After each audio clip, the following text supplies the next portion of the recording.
Vibe blowing at the J. Got the loud jumping at the bag. Everything I'm on slack. Everything I do is got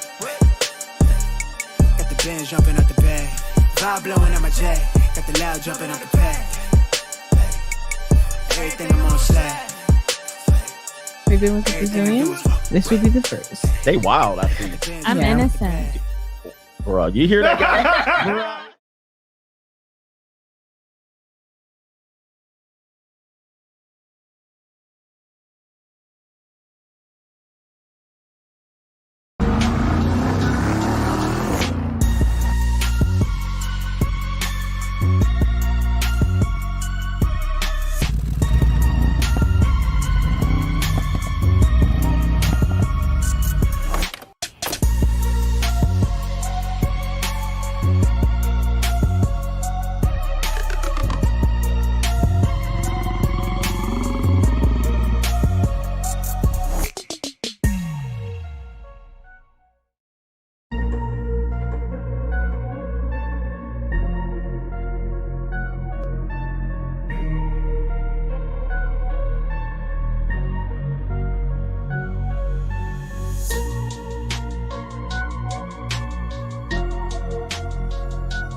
What's going on, everybody? It is Coach Greg Adams back in here with another YouTube live stream. Shout out to the Coach Gang. And that's you. For being in here, being involved, and being active on his YouTube channel. Well, welcome back to the Wake Up Show. Part of the Free Agent Lifestyle podcast here on the Free Agent Lifestyle channel. You in here with the Bruce Wayne of this ish, the King of Kings, the King of Content, and the Speaker of Truth, yours truly, the Notorious One, aka Mr. Coachellini, better known as the Prognosticator, Coach Stradamus. And you're in the Desert Storm bunker with none other than EWF. That is every woman's fantasy and the whole fucking show. I'm the CEO, nigga, bro, of Fixes Binds LLC. The unbinder, the undebatable, the undisputed best entertainment here on YouTube. You can call me Senor Gregorio Graybeard. The ladies love to call me Mr. Third Leg Greg. Third leg was just phenomenal. Also the man with no trabajo. I am the Mitch Slapper. Acknowledge the anointed one. All right. A little sound effect too early. Also, the founding father of the After Pill. I am the junior college sociologist, the Morpheus of the mating matrix, the chocolatey Confucius, the Black Moses, the deliverer, also known as the man that walks in the spirit of Elijah. I'm the man with more nicknames than anyone in the game, but in case you forget those names, just call me CGA, see God Allah, and I'll be the 12-time demonetized champion of YouTube. We got a great show for you lined up today. An update on the Diddy case. We're going to show you what uphill battle that he has ahead of him as he's been labeled a serial predator. Yes, this is an extension of the Me Too movement. And the 1990 ninjas are cutting their comeuppings. I mean, I actually talked about that. I said, hey, they're going to go through all the decades at some particular point in the music and entertainment industry. And Diddy is nonetheless the latest person that is being indicted on serious charges of sex trafficking and racketeering out here. And these are federal charges, and we're going to talk about the uphill battle. If you think you believe Diddy's going to beat these charges, and we're going to tell you what the chances and likelihood of him beating these charges, going ahead, and we'll go through a timeline for the people that grew up in the 1990s to see if you had this on your bingo card. Diddy going to jail, Suge Knight going to jail. All right. And why Negro men cannot stay out of jail. All right. Is this just another particular guy who has dirty deeds? Or is it, in fact, this group of men can't get right? All right. No matter if you're rich or poor. I mean, we got men that are running billion-dollar industries, should be worth billions of dollars, possibly all in jail. All right. Oh, my goodness. This has got to be studied. The Negro has got to be studied, all right? But, yeah, related to the Me Too movement, yes. Sometimes the dirty deeds that you do, hey, sometimes they come to light.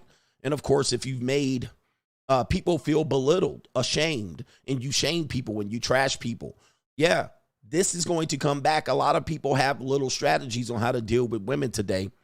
But especially if you're a high value man or you're visible, or if you have status, these are the things that can happen to you when you have women making themselves freely available to you. At some point, you're going to pay the piper. You're going to pay the piper, particularly if your vices become very, very, very sick, as they say. So you see the poll up there. It says, do you think Diddy's going to beat these charges? We got 74% saying no at this particular time. As you guys file in to the greatest show on YouTube, do me a favor. It is Tuesday, so we will have some Gorditas on your screen here in about 10 minutes. But I got to check this out right here. To contribute to today's show, $, the Notorious CGA on the Cash App, Venmo, Coach Greg Adams TV, PayPal is paypal.me/Coach Greg Adams, and that is near the top of the description box on the Free Agent Lifestyle channel. And you can super chat by clicking the link on the top of the live chat. New world order. On the Free Agent Lifestyle channel. Man almighty, this is going to be an interesting episode, man. Yes, it is. We got our brothers here early in the struggle, so let me go ahead and shout these brothers out. All right. Oh, okay. Oh, y'all woke up. All right, here we go right here. Let's see. Y'all woke up and chose violence in the super chats. I see what you got here. Okay, let's see here. Where did I end up? Let's see. What's going on here? Is it the 17th? It's the 17th. All right, Track Cons. This is no government name. Track Cons. Why won't Gen Z marry? Why won't Gen Z men get married? Gen Z men. What's the incentive? Track Cons says. Guy Daddy says. Real men do it. What about your legacy? Gen Z men. So nothing is in it for me. Got it. I choose the free agent lifestyle. Staying free. He also says. The Mitches and the Penguins will say CGA never gives us a solution. He just tells us the problems. He just tells us to plow through all the hot women with no socks on and fixes the vine. Yeah, that's not a solution. He also says, CGA, Bamas are effing parasites to the country. It's always the Bamas. Bama CGA be always disrespecting his own people and mental health. Shout out to you. He's having conversations. I'm reading conversations in between people. Shout out to Albert Wesker. I remember hearing rumors back in the day that Diddy was way more gangsta than Suge Knight, and I didn't believe it. When he let Shine take the fall for that club incident, I knew something was off about him, and that was 25 years ago. Yeah, I mean, a lot of people thought that Diddy was the good guy, and Suge Knight was the villain. Now, I mean, Suge Knight ended up having his own problems, but everybody thought, for the young people in the room, Diddy was the good guy in the story. He was the good guy per se. He wasn't evil and gangster. He wasn't like Death Row's image. You know, got to remember Death Row was the competition for Diddy that created the East Coast, West Coast battle.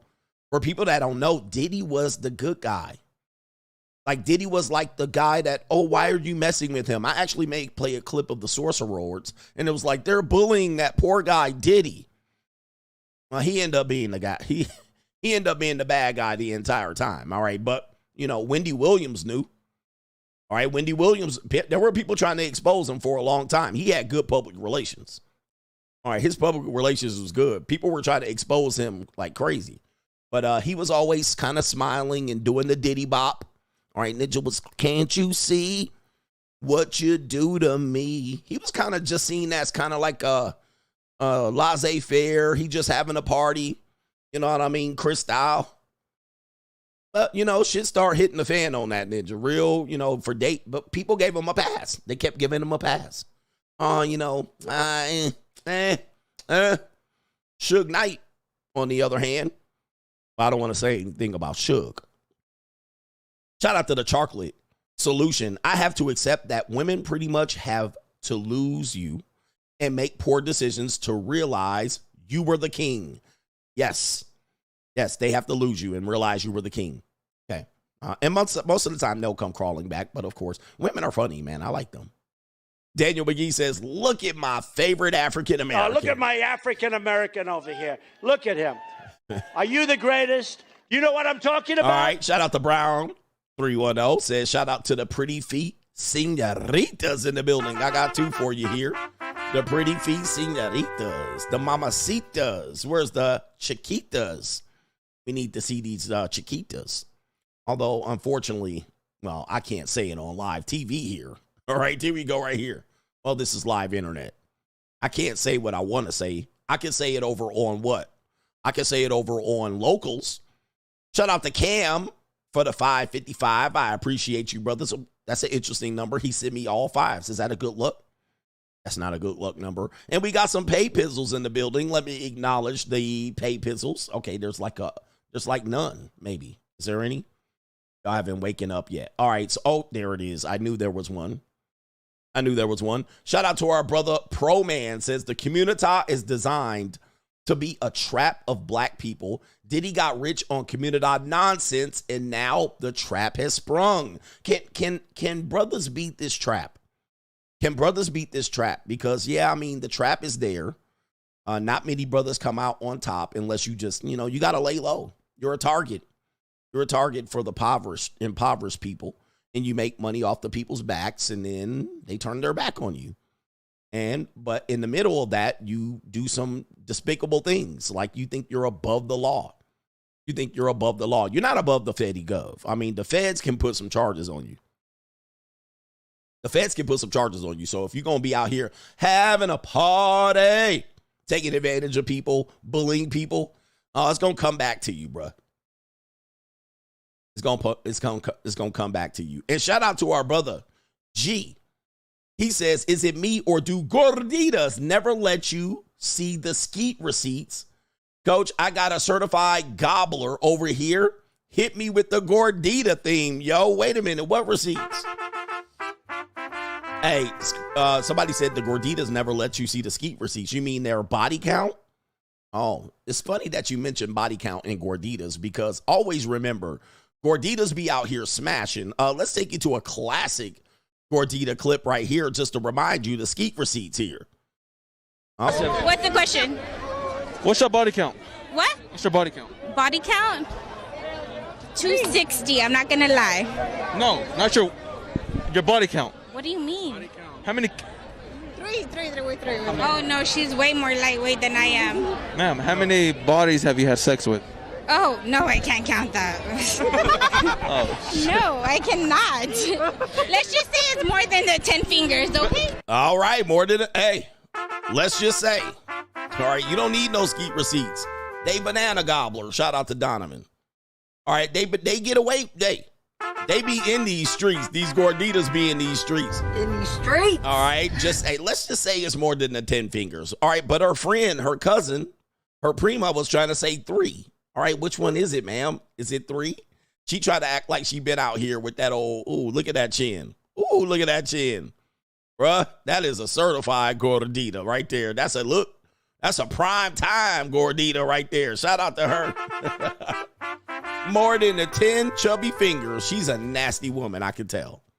All right, let's get into it, brothers. Let's see if we can get some gorditas on your screen for your viewing pleasure because it is Tuesday. Gordita. Oh, they swallow. Oh, the skeet. Oh, okay, yeah, they swallow too. They do all of that. Skeet receipts. Oh, okay. All right. Let's get into it. Let's get some music up so we can get some gorditas on your screen for you starving ass bitches out here. Okay. Here we go right here. Check this out right here. We got a beautiful, look at this. Ooh, wee. That's what I'm talking about. Look at this Slimmy right here. Look at her face. She's got a nice face. And, but guess what? Yes, indeed. Oh, the humanity. Yeah, they do that to me every time. The gorditas get me every single time. Oh, my goodness. Humanity. Boy, they face, hair, and makeup be on point, but oh, my goodness. Did they get you? And she dressed like is that a bruja? She definitely dressed like a witch. Boy, they get me every single time. All right, she cute in the face and thick in the waist. Oh, my goodness. All right, here we go right here on Gordita Tuesday. Let's go. Hit the horns. We ready. Ninjas after the kidnapping, getting kidnapped by the cartel. Here we go. Cartello chicks. Hello. Hello. Hey, line them up. Get them all in. All Spanish speakers. Ordered to see CGA tonight. All right, here we go. Oh my goodness, what is this? Oh, she didn't break that band. Oh my goodness, Queen Hippo. Hello. Oh my goodness, I'm surprised she didn't break that bed. Here we go. Ninjas down in Cancun, in Cabo, out there in Baja California, in Tijuana. Hey, at the Donkey Show. Let's go. Hey, let's get it in. We got Gordita, Maria, and Tia. Tequila. Let's go. Tila Tequila. Look at this ninja right here. He in it too, right here. Yeah, that brother's starving. He's starving. All right, here we go. Hey, get it, girl. Ooh, wee. Ooh, she out there with the loosey-goosey. Holy moly, that's about to be a sloppy night. This is about to get sloppy. All right, look at her. Rosalinda dancing. All right, let's go. Oh my goodness, man, this is crazy. We need to put some more beat on this one. This is gonna be a long Gordita show. All right, here we go. Oh my goodness. Oh my Jesus. Look at this, ninja. Oh my goodness. That is some ass. All right, that's a lot of flesh. Oh my goodness. Look at this ninja. Oh my goodness. Oh my goodness. He threw his back out. Let's go. Look at them cankles. Hello. All right, look at this queen right here. The Queen Gordita. Let's go. Ooh wee. Ooh wee. Oh my goodness. All right. Oh, there we go. We got some chiquitas for you right here, ninja. Yes, indeed. We got some chiquitas. Hey, let me pause it for a second. We got to put some more beat on it. Let's do it again. Let's go. That wasn't enough for today. Let's put some more beat on that and get it going. Let's go. Because it's Tuesday, y'all. Tuesday. Dita. Hello. Ooh, man. It's Tuesday. Oh. Hey. Hey. Hey. Hey. Hey. Hey. Hey. Hey. Woo! Wee. Come on. Here we go. Show it. Ooh, wee. Gordita, look at them. Oh my goodness. All right, Gordita's out here. All right, let's get the fine, pretty feet. Slimmies out here, the senoritas, the chiquitas. Oh yeah, here we go. Yes, indeed. Oh my goodness, look at this. What is going on here? What the hell? Oh my God. No hey. Way, yeah. Bailando, bailar with the sitar. All right, here we go. Let's go. Oh my goodness, look at the ninja in the back. He's starving. Yeah, that brother's starving. All right, here we go. Hey, now we got the Slimmy Chiquitas. Here we go. Look at this mamacita, señorita, mamacita, señorita. Hey, come here. Come dance with me. Let's go. Okay. Oh my goodness, ninja. What is this right here? Let's get them Gorditas back on your screen. How big can a boob be? Oh my goodness, that is some big boobies. Oh my goodness, and some big stomach to go with it. All right, let's go. All right. Welcome to your local gymnasium right here. Oh, this is terrible right here. And how are your titties so small? How are your titties so small, but your belly so big? Somebody got to, and why is your bra strap way down there? Somebody got to explain the gravity here. I don't get it. All right, hey, it's genetics. Oh my goodness. Look at this right here. Ninja. Wow. What the hell? Oh my God. No way. Yeah. Oh, look at this. Oh yeah, let's go. We got them going on. Yes. There's a girl that I see, her video must have been taken down. Y'all must have told her she was on the show, all right? Because Her video must not be on Instagram no more. There she is right there. Oh my goodness. Too many tequilas tonight. Ooh, yeah. Hey. Hey. Oh, there we go. Yeah, that's how we be right here. Yes, indeed. All right. That's enough Gorditas for you, man. Yes. Oh, no. Yeah, that brother's starving. Yeah, they starving. He's starving right there. Yeah, that brother's starving. Yes, indeed. He got him out there. Look at them, brothers. They happy. All right, showing teeth. Look at them. Niggas always gotta show they teeth. All right, yes, indeed. They just love them. They just love them some pale plumps. Look at them. They go crazy out there in Jamaica for them. They go crazy out there in Jamaica for them. They like, I'm home. I'm home. You don't have to call. Look at this ninja right there. He in heaven. Oh, they in heaven. Look at him right there. He like it. Yeah. Yeah, that brother's starving. All right, look at him. He just finished up. He gonna be sounding like Shannon Sharp in a minute. You know what I mean? He gonna be sounding like Shannon Sharp. One woman's video got taken down on Instagram. I just keep the Instagram clips.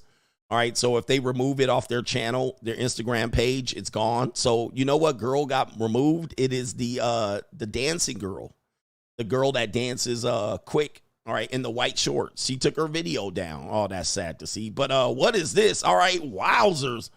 El Caballo. All right, holy moly. Oh, the humanity. Wow. All right, you've been riding a lot of horse or pony. What? All right, there's a Chiquita for you. All right, I bet you she got pretty feet, but wow, what in the world? Oh, the humanity. Oh, my goodness. That is a thigh gap. Oh, my goodness, look at that. She feeling good about it, too. Like, wowzers. All right, she been folded up, well, way too young. She's been folded up way too young. Ay, ay, ay. All right, so who likes Latinas? Who likes Latinas? Latina brother, speak up for your sisters here. You know, we always tell you, because brothers like Latinas.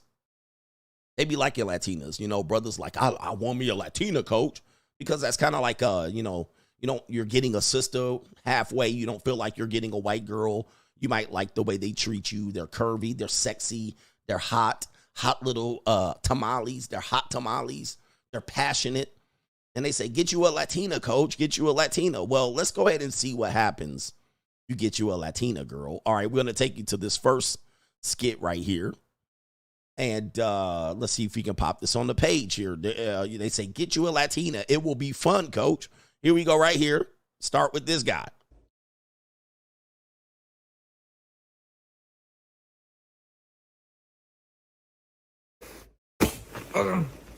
Is this what you do?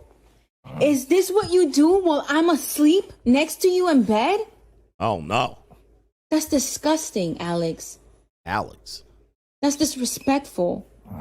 Why would you do that? Are you going to say anything? Or are you just going to look stupid? Don't look at me like that. Get out. Get out. No, I don't want you to sleep here no more. Get out. Get out. Are you going to do that again? I was looking at the car. You were looking at the car. You were looking at the car? What is that? Oh, no. What are you doing? I'm going to go buy myself some new clothes. You got a problem with that? Didn't think so. Oh, no. Now I got to cut you. Yeah, man. They said, man, get you a Latina, coach. It'll be fun, coach. And then, you know, they be going crazy on you. You don't realize the levels of crazy they can go in manipulation. They be watching telenovelas. Now I got to All right, cut you're you. really disarmed. Then all men pay. All right, they be watching telenovelas since they've been like 5 and 6 years old. All right, I watch telenovelas to try to learn Spanish. All right, but they know how to manipulate, guys. All right, they're master manipulators, the Latina. All right, let's show you this one right here. They say, get you a Latina, coach. All right, let's show you right here.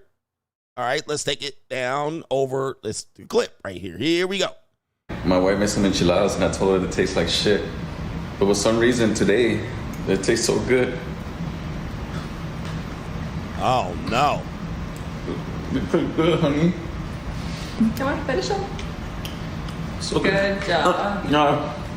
I know you guys are probably wondering why I look like this.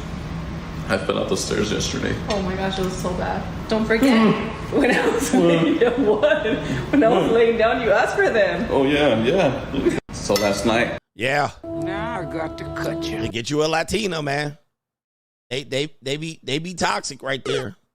Yeah. All right. This fool got to eat her food. You know what I mean? You got to eat her enchilada. She'll make them for you, but she might cut you too. Now I got to cut you. All right. She might cut you. So watch out for your Latina. They will get you. So yeah, you're going to have to eat up, Poppy. All right. She's going to give you some great punani. All right. What about the time where you go and get some sage and you try to, you guys go get some sage and you try to get rid of the evil spirit in your house? Here's the thing. When you're with the Latina, all right, and you have sage to get rid of the evil spirit, well, this might happen too if you're doing that. Here we go right here. Take a look. There's no volume. Imagine burning sage and finding your Latina girlfriend passing out because she's the evil spirit. Oh, no. Yeah, man, get you a Latina, they say. You know what I mean? It just so happens that, you want to get rid of the evil spirit and you realize that there's some voodoo that she does. You know what I mean? Now I got to cut you. There she is convulsing. Yep, you know what I mean? It could happen that easy for you guys right there. Crashing out. She's the demon semen right there.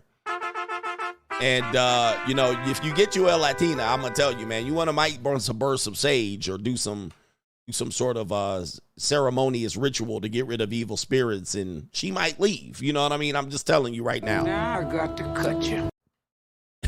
All right, she did exercise right there. Look at her. Her body's all contorted like crazy. Yep. And you ninjas don't notice. Now I got to cut you. All right, you ninjas don't have no clue what you're asking for. Coach, I want a Latina. Okay, all right. Make sure you burn some sage in your house, just so you know. Yep, look at her. Oh, man, she might. Oh, okay. She the evil witch after all. All right. Last one. Coach, I want a Latina. All right, here we go right here. Let's go with this woman. She says, let's see here. Friends 24/7, for me, it's weird. Because if you have a girlfriend, why are you chilling with your friend guys all day? Like, you have nothing to do with your girlfriend at home. Like, what are you doing with your guys' friends? Are you guys kissing each other? Are you guys touching each other? Like, no. What are you doing if you have a girlfriend? Because you could chill with them for a bit, but you don't have to be with them all day. Because what are you doing? You're supposed to be with me, home. Oh. So, explain to me so I can understand. Oh, my goodness. All right, shout out to her right there. It sounds evil to me. This one's going to have this one's going to get pregnant really easy. I'm going to tell you that right now. She's basically saying, if you have a girlfriend like her, why you chilling with your male friends when you could be chilling with me? Well, I'm going to tell you what's going to look like if I'm chilling with you. It's going to be a whole bunch of toxica. All right, nobody want to hang around toxica all day long. Nobody want to hang around toxica all day long. Talk about it's we're not kissing. Check this out. Guys that chill with their friends 24/7, for me, it's weird. All right, chill. She says chill. Guys that chill with their friends. Chill. So you want me to be around listen, my homeboys don't cost a dime. When I hang out with them and chill with them, they don't cost money, ma'am. You cost a lot of money. And you're toxica. Now I got to cut you. All right. Everybody knows you're going to crash out. Of course, if I'm chilling with my male friends, all of a sudden we're kissing now. Come on. This is terrible. Terrible. Hey, yo, chill, son. Hey, yo. She got way too much telenovela in her. Come on, stop. Because if you have a girlfriend, why are you chilling with your friend guys? Friend guys. Okay. Okay, Spanish does work backwards sometimes. All day. Like, you have nothing to do with your girlfriend at home. Like, what are you doing with your guys' friends? Yeah. Are you guys kissing each other? Stop it. Now I got to cut you. Look at that. And women always trying to uplift the rainbow community, but then use it as a pejorative to diss you. at the same time. I thought y'all liked, especially in Little Havana. Especially in Little Havana. Don't get me started. All right, come on, ladies. I only need you about 15 minutes. All right, ma'am. I don't need you all day. You guys touching each other? No, that's not happening. Like, what are you doing if you have a girlfriend? Because you can chill with them. We can chill with them, and you can get on my damn nerves. All right, that's what you're gonna do. You can get on my damn nerves. This is you the rest of the day. Yes. All right, you evil monster, you. All right, she's an evil monster. She is. I know she is. All right. Yep. Gaslighting you. Imagine chilling all day with that. All right, man. 15 minutes tops. Give me the cheeks. I'm done. Go do something. Go to Kmart. Go to Ross. Go to Target. Places where you chill. All right.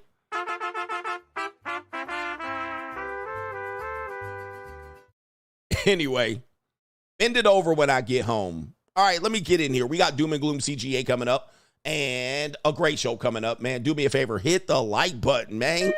My likes are absolutely atrocious. Atrocious. Okay, where we at? G also says, G, shout out to you, appreciate you. And MC Hamster says, shout out to all the Las Grandes Atras. I don't even know what that is. Las Grandes Atras. Let me see if I can pull that up. That is the big backs. All right, that's the big backs in Spanish. All right, shout out to you. Big back, big back. Oh, big no. back, big back. Yes, the La Grandes Atras. All right, yes, we got the Spanish big backs coming up. Appreciate you, MC Hamster. There's a lot of them out there. All right, they grow the big backs too. All right, so it doesn't matter. Shout out to Faith. Hey, coach. An 8-year-old in Aurora, Colorado takes her parents' car and drives to Target with $400 in goals on a shopping spree. They reported her missing. She was found okay. Said she hit a mailbox on the way to Target. The parents didn't want to be on camera. Most likely, they were embarrassed. Coach, this world is crazy. She would get a proud spanking, and you would be going to CPS out here. It's an evil world we live in. It's an evil world we live in. All right, man, almighty. An 8-year-old girl? Is it an 8-year-old man? 8-year-old drives to Target. Is it an 8-year-old? It's a girl. Shit. 18-year-old girl drives to mom's car to Target with $400. All right, Jesus. All right, they don't have a picture of the girl. Yeah, guy. I mean, this is the second time a young girl has driven their kids' truck. This is in. Okay, this is another story. This is well, you said in Aurora, Colorado. This says Bedford, Ohio. Okay, so maybe it's 2 times. Yes, an 8-year-old goes on a Target run. These kids today. All right, these kids today. Oh, my goodness. 8? I can't even imagine even thinking about that. I can't even imagine thinking about that. You got to watch out for these kids. What do I tell you? Young girls, you got to start watching out. 8 to 12. 8 to 12. You got to start looking out for them and start seeing what they're doing. It's going to catch up. All right, if you don't pay attention from the years 8 to 12, you're donezo. All right, 75% of people say Diddy will not beat the case. All right, let's get into it. Straggle and Sniggle Theater.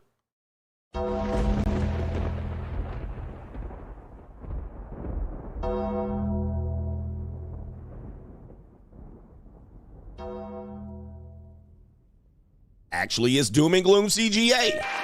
Doom and Gloom CGA. All right, that's what it is. It's Doom and Gloom CGA. All right, apparently the news is catching up to CGA. All right, I'm always taking credit. Americans are falling behind on credit card bills and auto loans, and Wall Street is getting worried. New world order.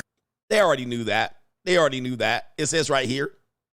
All right, signs are multiplying that Americans are struggling to keep up with their bills. They're going to need a sugar daddy out here, all right? Get him, daddy. And Wall Street is getting worried. A recent survey by the Federal Reserve Bank of New York found that 9.1% of credit card balances turned delinquent over the past year, the highest rate in nearly more than a decade. The study found that 8% of balances on auto loans were overdue, the highest since 2010. The banking executives told the Wall Street Journal over the weekend that the increasingly heavy burden on soaring grocery costs and high interest rates on credit cards are causing the greater delinquencies. And it says right here, well, we don't care about all that, but of course, there she is. The percentage of Americans who are struggling to pay their credit card bills on time is rising.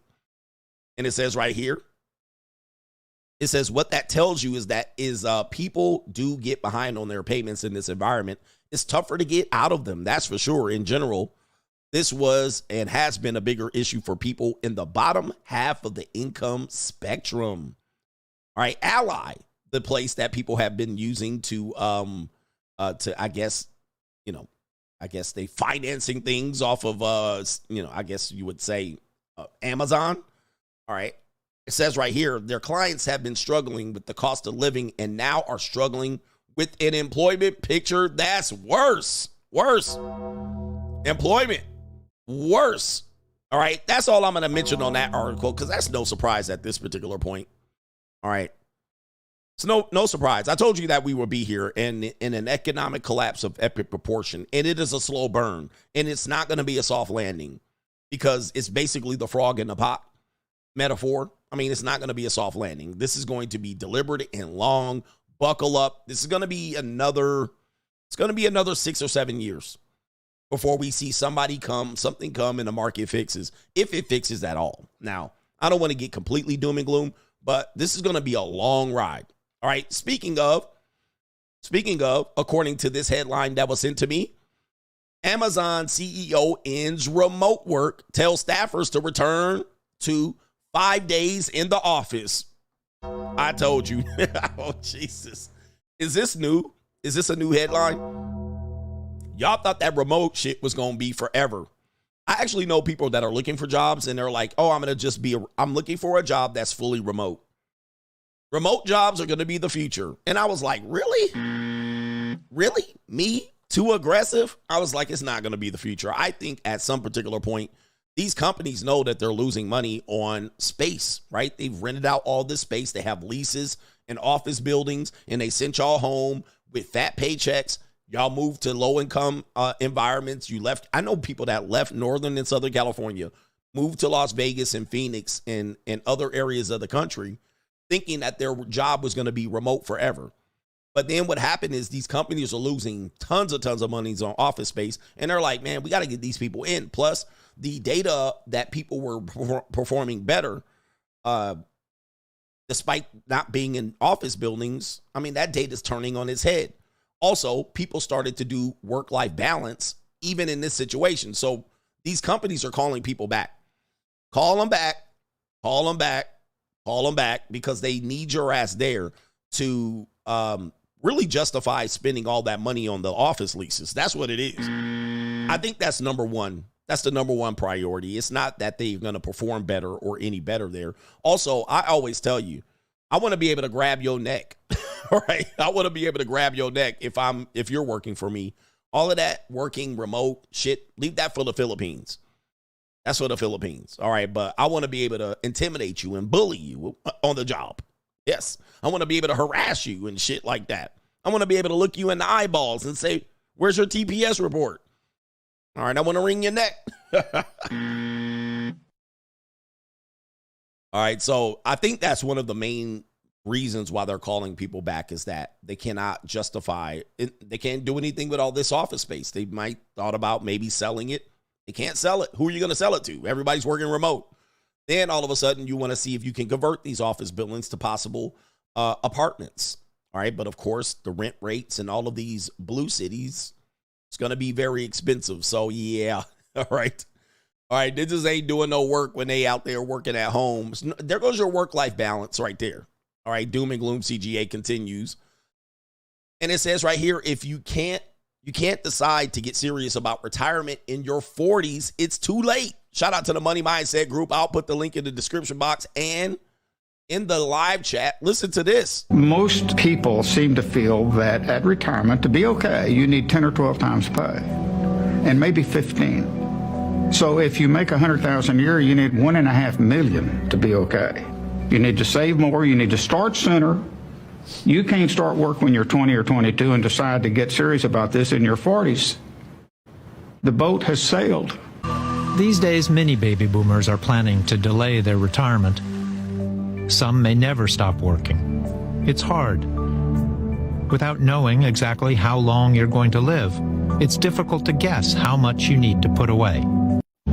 As for me, retirement. What that mean? Retirement, you say? Retirement? What that mean? All right, I don't know about anything about retirement. I say retirement is dead. All right, it's dead for the most people. Your ass is going to work. You better work, bitch. All right, join the money mindset. We always try to get you passionate about trying to get serious about work and getting yourself in a better financial position as early as possible. This whole delayed adolescence and all of these things where you're talking about, oh, I'm still a teenager at 25. I don't feel like an adult at 30. Man, you better wake the fuck up, all right? Because you don't realize what's coming towards you. Yo, 40 is around the corner, all right? Really fast. 40 comes up really fast. Let alone, and then 50, 60, 70, it should be your peak income years, not if you start at 25 and 30. So, yeah, man, look. People are always trying to figure out, oh, the government should be able to provide us work-life balance. I think this is pussy talk. It's not going to be fun working in your 70s at Walmart. Who wants to do that? I mean, you're already going to struggle trying to find your jobs now. You're not saving anything towards a retirement. And if you hit a lick, I mean, that's your best out. So that's your best out. But if you stay at the same pace you're going to grow at and you just start getting your life together 30 and 40, it's over for you, bro. I mean, it's not going to work out, man. It's going to be a bad scene. And don't think you're going to be doing physical labor in your 50s and 60s unless you've been really doing it in your 20s and 30s. Yeah, man. You're not. Yeah. Right. Me, I'm almost 65. I started saving for my retirement in my late 20s. But along the way, I dipped into my nest egg. All right, so this is another thing that happens. People dip into their nest egg. I've done this as well. And because, you might make a career change or you might experience a bad economic downturn like the housing crash of the housing market in 2008. You might mention maybe a .com bust in 2001. You might have dealing with the tough times of COVID. So all of us have dealt with either one or multiple economic downturns like we're experiencing today. So then you start to get a little desperate and you might look at your 401k or any of these, any savings program that you have with your state, and you might dip into it. But realize that it's going to be tough to come back from it if you don't accelerate through it. And so let me see what he has to say related to it. Oh, by the way, divorce. Yes, thank you for mentioning that. You might go through a divorce. A divorce will get you too. And a divorce almost will bankrupt most people. So, yes, if you go through a divorce, which is an economic downturn as well, that could ruin you. That could absolutely ruin you for sure. Join us on the Money Mindset. We talk about topics like this and how to change your mindset around pursuing these topics at patreon.com/Coach Greg Adams. Join us over there. We have great shows. We post some content from time to time throughout the week for you to consider. We also talk about content creation 2 times in a month and other issues related to that. By the way, gold has shot up to over $2,600 as of Sunday. And when we started talking about gold, it was at $19 or $2,200. All right. So we talk about changing your mindset around solutions and being solution oriented about your own life instead of trying to rescue the community, because rescuing the community does not solve your problems personally. All right. The community is not going to help you. You got to help yourself. All right. But by the way, all right, let's see what he says about his solution related to this. Not once, but several times. So this is my IRA and 401k, and which will be cleaned out over a certain amount of time. Right. Yes. And now, like millions of other baby boomers, I too don't have enough. The key to your retirement working out is having enough return on your assets. Now, most of these people that you're talking to don't even have their retirement set. So just so you guys know, right? They're going to be working too. And so he knows what to do. It's kind of like a personal trainer. They know what to do. Sometimes they just ain't with it. And the key also is, how long are you going to live? How long are you going to live? Most of us don't know. And most of us are living longer than expected. So when you retire, if you will, and you're looking at your 401k and it's got $60,000 in it, Social Security can't be depended on. They can continue to change the rules to that. Not only that, they can change the rules to how you are distributed or taxed on your capital gains. So you're really playing with fire out here, not being driven. as Rick Pitino say, poor, hungry, and driven. That's your real PhD. So you got to get poor, hungry, and driven, and you got to get aggressive about you selfishly, not thinking about, you know, what's going to happen to America, what's going to happen in your community. Get really selfishly driven. So, yeah, man, sad reality. 401ks are not going to be sufficient for most people. It's not going to be sufficient to sustain you. Not at all. I mean, even if you had $300,000 in your 401k, by the time you retired, you're gonna spend that wildly in 2 to 3 years. All right, so I always say you're never retiring. So what you have to do is you have to figure out a way to get ahead, so you're not doing jobs that are demeaning, slave, like, you know, Walmart greeter. These are demeaning jobs. They're somewhat embarrassing, and you don't want to be there. It's not like you have a passion for it. You may want to get in something that you might learn a skill or a trade that you can take into your 40s, 50s, 60s, and 70s as a backup. Yeah. All right. So for sure. Somebody says $300,000 at retirement is going to get burnt up. And what do you believe is the amount of money that you would need to retire in America? We also talked about retiring abroad. We might do that as a stream. I think we already did it as a stream on Money Mindset. Retiring abroad. All right. Or retiring abroad. Doom and Gloom CGA continues. Puff Daddy. We're going to talk about this near the middle of the show. Sean Diddy Combs hit with sex trafficking and racketeering charges and sprawling indictment. He's arrested. Why was he here? Well, he wants to deal with these charges head on. And he says right here, he was arrested at a Manhattan hotel. They're going to read the unsealed indictment right here. Let's play the video, and we'll talk about this later on. He's also charged. The indictment against Sean Diddy Combs has just been unsealed. Combs is being charged with racketeering conspiracy, alleging he ran an enterprise that he engaged in sex trafficking, forced labor, or kidnapping, arson, and other crimes. He's also charged with sex trafficking by force. I want to bring in ABC's Phil Lippoff, ABC News contributor and SiriusXM radio host Mike Muse, and ABC News legal contributor Brian Buckmeyer for more. Phil, give us the details on this indictment. So we're just looking through it right now. You hit the highlights, but right off the bat, you know, they go through all of his all of the names that, because they have to do that in an indictment. They have to name all the names he's ever gone by. And then they talk about he relied on his employees and resources to influence the multifaceted business and what he would do. They allege that there were, among other crimes, sex trafficking, forced labor, kidnapping. They allege arson, bribery, obstruction of justice. They go on to talk about how he would abuse women. They talk about kicking and punching and dragging and forcing them to have. They talked about highly coordinated sexual acts with male prostitutes. I mean, this is extensive.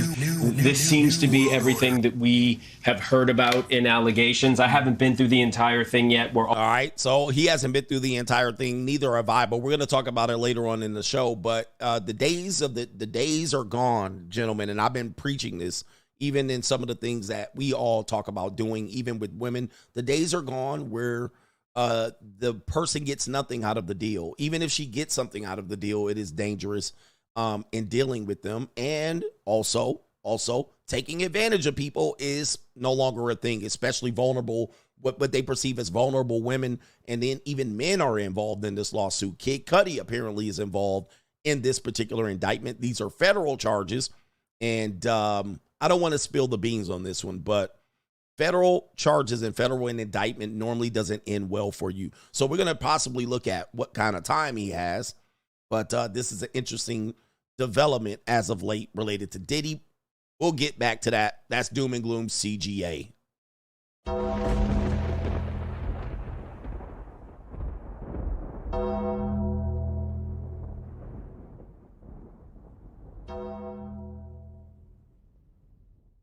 All right, man. Do me a favor. Hit the like button. We got a great show for you lined up here. Coming up next, Straggle and Sniggle Theater. Yes, indeed. Straggle and Sniggle Theater is coming up next. And let me check if there's anybody that wants to contribute to today's show. Shout out to Faith, 8-year-old straight jacking their family's car. Straight jacking. Yes, indeed. Shout out to Dado, rocking with Coach all day. Free agent lifestyle for life. There's some men still out here be like, man, these bitches don't get. We're gonna talk about that later, man, because a lot of guys are still like, oh, don't take care of them, kick girls in the booty hole, call them this, they're a skeezer, slut, Those days are over. The Me Too movement is still kind of going. Not for the little guys though, but we'll see. And Diddy has committed possibly a lot of these crimes here. All right, let's get to it. Straggle and Sniggle Theater. Like, ride with me if you ride with me, you can slide with me if you feel like 550 on the 5 sticky, come get high with me, that's a deal, right? Straggle and Sniggle Theater. All right, this man right here is the Nigerian prince. Somebody sent me this clip, and it looks like I featured him before, but we'll go ahead and feature it again right here. Check out your brother Nigerian prince. It says, this man is priceless, my Nigerian prince. Take a look at this. All right, what is this? Where's the predator? Okay, where's the predatory behavior comments? This woman is in her 50s. He looks to be, I would say in his 30s. And take a look at this. My man is happy with all that. All right, I have featured them before. So, why you covering your? Oh, I have featured them before. Wowzers. Oh my goodness, boy, she getting the penetration of her life. All right, she is getting dick down like she ain't never thought she would get dick down before, man. Look at this big back. I mean, goodness, shout out to her right there for scoring her a Nigerian. All right, them big green back, cards. Big back. Big back. Yes, indeed. Them green cards must be good. All right, they must be going crazy right now. Ninja's trying to scramble up out of Nigeria. That looked like somebody's PTA mom right there. Look at that school marm. I mean, I guess he probably he punishing this woman. He giving her the Punisher. Holy mackerel. All right. Hey, yo, chill, son. Hey, yo. He giving her the Punisher. She might be able to take it. Well, listen, I'm pretty sure she can't take it very well. And I don't know what it is, but maybe it's the love. Maybe it's the love that he giving her. Look at them some 1950 titties right there. Look at that, boy. She had to tie that shit up with extra knots at the top to keep them titties up. Boy, oh boy. Oh, look at that big fat fanny he's smacking. Oh, she didn't like that. Yeah, something tells me she a dead fish in the bedroom. She not that exciting. She didn't like that smack on the fanny. That is a fanny too. That's not an ass. That's a fanny. And she got her feet out. Oh, my goodness. All right, take a look at this. All right, look at this. I tell you, man, she probably dead fish in the bed. Look, she not really truly intimate as well. Look, oh, he grabbing that fupa print. He grabbing that fupa. She grabbing that fupa. She's never been loved like this before, so she don't get it. She probably was married before and barely had sex with her husband. All right, so she probably don't really get it. She doesn't get it. She's like, how can he love me like this? This ninja is slobbing her down.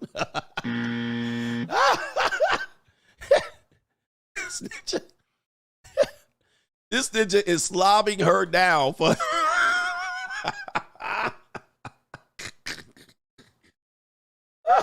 Yeah, that brother's starving. Oh my God. Holy shit. Yo, man, not on TV, not on Instagram. Look at them knees. Oh my. Ninja, what in the name of Columbus, Ohio is this? What in the name of Columbus, Ohio is going on here? Jesus. All right. Look at her. Oh my Lord. Look at her face. She's looking like the humanity. She's saying right here. Yeah, that brother's starving. Yes, sir. Look at her. She like zoinks. She got that bra from Marshall's for sure, man. Look at that bra. I bet you it smell like good musty titties in that bra. And you in broad daylight, fam. We can see you. You realize that. Yeah, that brother's starving. Dr. Umar going crazy right now. Dr. Umar going crazy. She hit her with the zoinks. Oh, my goodness.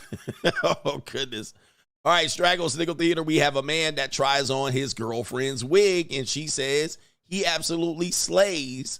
He serves. Oh, man. The humanity. Here we go. Yeah, come here. But why you... Don't play with me. I'm dead. Why is it so cute? And this is the affordable collection. This is a whole ass affordable wig. Turn around. Look at that shit. Hey, bro, come on now, dog. Come on, man. And y'all think masculinity is not under attack? Y'all think men like me are poison to the world? Is that what you really think? We got a whole ninja shaking his hair and ass in a wig. All right, come on, brothers. What are we doing? Oh, are you so that insecure about your masculinity? This is under wholesome humor. Okay, yeah, we need daddies. We need fathers in these people alive right here. You the best. Oh, no. Oh, the humanity. Look at this. Oh, shit. He done put on lip gloss, too. Man, send it, bro. Hey, man. Hey, I'm going to be toxic with my masculinity. I'm about to be toxic with my masculinity. I mean, no hetero man should be doing this shit, bro. Now you took your shirt off. Now you took your shirt off with a wig, fam. I'm telling you, man, these ninjas, these new ninjas. All right, this is. Hey, yo, chill, son. Hey, yo. You the baddest bitch. Oh my God, you're the baddest bitch. Like, you're literally the baddest bitch. Like, I don't know a bitch better. I don't.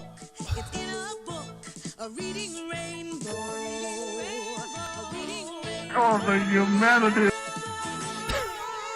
Somebody said he looked like a WNBA player. I don't know a bitch batter. That's what the girl said. All you needed was some hair. Like, all you needed was some... Teddy told us to believe in hair. Hey, bro, come Teddy on told us now, to believe in dog. hair. Come on, I'm man. done. I'm done. I'm done. We can't do this. and then, guess what? You want to go hang out with your buddies and she's like this. For a bit, but you don't have to be with them all day. Because what are you doing? You're supposed to be with me, home. So, explain to me so I can understand. Yeah, then they calling you gay. All right. But you put on some hair, then you rocking it. All right. You put on some hair, and you're like, oh, you serving. Oh, boy. We're lost as a society. Straggle and Sniggle Theater. A man does this. He goes to the child support office. And he brings in pennies. All right, let's take a look at this. A wheelbarrow full of pennies. That would be 30,000 pennies right there. And it took the clerk. Wow, they're counting it. Wow. All right, I'm actually shocked that they're counting it. It says Nick Stafford had been fighting with the DMV for months. Oh, I thought that was the child support office. But this is the DMV. I thought it was the child support office. But there it is right there. He's paying the sales tax on his 2 cars, 1,500 pounds of pennies, and they're counting it. Oh, my Lord. Look at this. And imagine you could have retired, but you're counting pennies. Man, I'm pretty sure they would call the police if you did this, but money is money. All right. You should pay your child support like that. All right. Money is money. All right. Good Lord have mercy, man. This is some petty shit. Look at this. How many wheelbarrows of pennies? I didn't realize you can get that many pennies. All right, but he did it. And he felt the DMV was unresponsive to his several inquiries about where to register his car. He definitely mad. He even filed a lawsuit arguing that the DMV employees should be fined and suspended.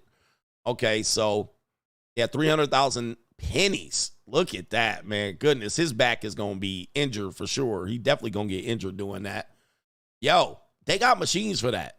I'm sure that's an old video. They got them little coin machines like in the grocery store. You can dump all your change in there and they can count it up and give you the wrong total. Charge you $7.07 on the dollar. Yes. Yeah. All right. All right. What is this? Straggle wants to go theater. A woman is upset that her daughter, who works at this McDonald's, was written up for using her phone while on the clock. So here we go, man. This is where Gen Z is going. Let me explain what I just said here. So the woman is confronting the staff at McDonald's because her daughter, who works at the McDonald's, was written up. and the mother came to the McDonald's to talk to the manager. That's fine if you want to take it there because you're not doing what you want. I mean, if you have not been writing anybody else up anytime before now, but if that's how you want to be because you're feeling insulted or you feeling petty, you want to write her up for herself, and you haven't been writing up because you haven't been doing your job, maybe you just need to do your job a little bit better. I'm customer service management as well, ma'am. But I do something different than this, and I know how to train, and you need to be a little bit more transparent. That way your employee isn't misguided. You as well. You as well. You as well. Oh, my Lord. Oh, the humanity. This is sad. This is absolutely sad. Like, guys, this is where we've gone. This is the weakness of the Gen Z. And look at her body. I mean, what kind of shape is that? I mean, that is slop-a-lop shape right there. And don't tell me she thick. All right, that is fat. All right, that's a lot of fat in them. Ninja's going to be like, she thick. That's just because her booty maintains more of the fat. But it's distributed across her body. All right. It's definitely in her belly. All right, but anyway, what is going on with Gen Z parenting? This is the Gen Xers, by the way. Shout out to Gen X, the worst parents in the history of the world in America. And there's the Fupa prank about to go crazy. But the worst parents in history, the Gen Xers.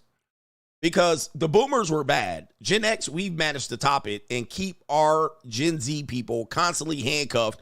Bitch, she's got a job. If you're old enough to have a job, she's old enough to handle the manager. You don't show up at your child's job, even if the child is a minor, even if she's 16. You're not supposed to be showing up on the behalf as a parent. I'm pretty sure the child is not 16. The child is over that. She was lucky she got a job with all the Mexicans working back there. All right, you lucky they hired her black ass because Mexicans will hire their whole family, all their cousins, all their tias and tios. All right, she lucky she got a job back there, but not with all these migrants. They taking all them jobs. And then here you come showing your ass. This is absolutely crazy. All right, this is nuts. All right, and I actually did a stream showing you that they're saying it's common for Gen Z parents to show up and drop off their child at job interviews, even though the person's not a minor. Even though that they just graduated from college, the parents are showing up at the job interviews. It's getting really crazy here. All right, goodness gracious. And look at Maria looking at her like, oh, really? Now I got to cut you. All right, Maria is like, your daughter fired soon as she come into work. All right, god dang, Maria is like, do you know what I would do to you? Now I got to cut you. I will eat your dogs and your cats. All right. They're eating the dogs. This is crazy. This is unbelievable. You know what I mean? I'm just telling you, man, they will hire their whole family before they hire your black ass. And this is why. All right, I'm just letting you know. Here we go right here. It's hard to get a fast food job these days, especially in California. All right, how you going to do it? But look at this body. Like, look at it. She can't even stand up straight. Ninjas be like, she thick. This woman can't even stand up straight. This is her normal posture right here, leaning over this counter. All right, let me see how she walks away. Look at this. And then just going to say she thick. What's wrong with you people? All right, anyway. You like who you like, apparently. You like who you like. All right, Straggle with Sniggle Theater. We have this gentleman. We got, apparently, I don't know if this is real, but apparently we have an OnlyFans girl. The newest OnlyFans girl right here. Are you ready? All right, since it's Tuesday, here you go for your viewing pleasures. Your next OnlyFans girl. Oh, no. Did you? Okay, we're going to talk about OnlyFans here in a minute later on in this show, but these women are here in the bind. They got to find a way to make some money, and before they get married, they try to do something a little strange for some change. We got wheelchair honeys. All right, OnlyFans girls. It's bad out here. It's getting bad. Yeah, that brother's starving. I guess that disability ain't hitting, is it? All right. Now we got OnlyFans girls out here thotting and plotting in wheelchairs. Not the disabled wheelchair girls. And y'all ninjas was still hit. Yeah, that brother's starving. Ninjas still gonna hit. You know you're gonna still hold. And it's gonna be easy to fold this up. I don't think she has any power in her legs. All right. I don't think she has any muscles in her legs, but y'all still gonna hit. All right. Yes, indeed, man. Boy, they out here thirst trapping in wheelchairs. And she ain't the only one. She ain't the only one. There's gonna be a new fetish, wheelchair girls. On OnlyFans, yes. There's another wheelchair girls on there. That's going to be another fetish for you starving ass ninjas. Yes, it will. Yeah, that brother starving. That's Straggle and Sniggle Theater. Like, ride with me if you ride with me, you can slide with me if you feel like 550 on the 5 sticky, come get high with me, that's a deal, right? Straggle and Sniggle, them legs going to fold up like a rag doll. All right? I don't know. There ain't going to be no tension. All right, so her leg just going to be laying on top of her head like this. Her leg going to be on top of her head like, all right, are you done? It's not going to be the fold up that you want, but, you know, I guess if you starving, then you're going to be starving. Coming up next, Crime and Law CGA. We're going to dive into the Diddy details. The Diddy details. Oh, okay. Hey, yo, chill, son. Hey, yo. Yeah. In Crime and Law CGA, we got H every day. It's always a Nigerian prince. It's never an English, German, or American prince, because they got standards. Also, English princes, they be dealing with A minors, allegedly. So, yes, it's always, we gotta figure out what you know, why black men like old soggy women. Like, what is that? Like, where did that come from? Were we imprinted with this or what? I think we've been traumatized. Maybe you've been touched by an old woman. Press 1 in the chat if you've been touched by an older woman. All right, I think that might have something to do with it. Or maybe when you went to church, the church lady was always telling you you're cute and you're her little boyfriend, right? Grooming, as they call it, because they say women are groomed, but I think it's the men. The men have been the young black male has been groomed to be a sexual machine. It could be the low self-esteem, but you know, y'all hung around old broads sitting up there talking about, ooh, you're gonna be a heartbreaker when you grow up. Come here, sugar. Come here, give me some sugar. All right, come here, give me a hug, give me a kiss me on the. They be trying to kiss you and shit, all on your neck. You like, damn, Betty, I ain't got, what is this with your stinking ass breath? Mother Jacob's going crazy. What the hell? All right, Mother B, come on, hey. They grabbing on you, touching you, and bringing you in and shit.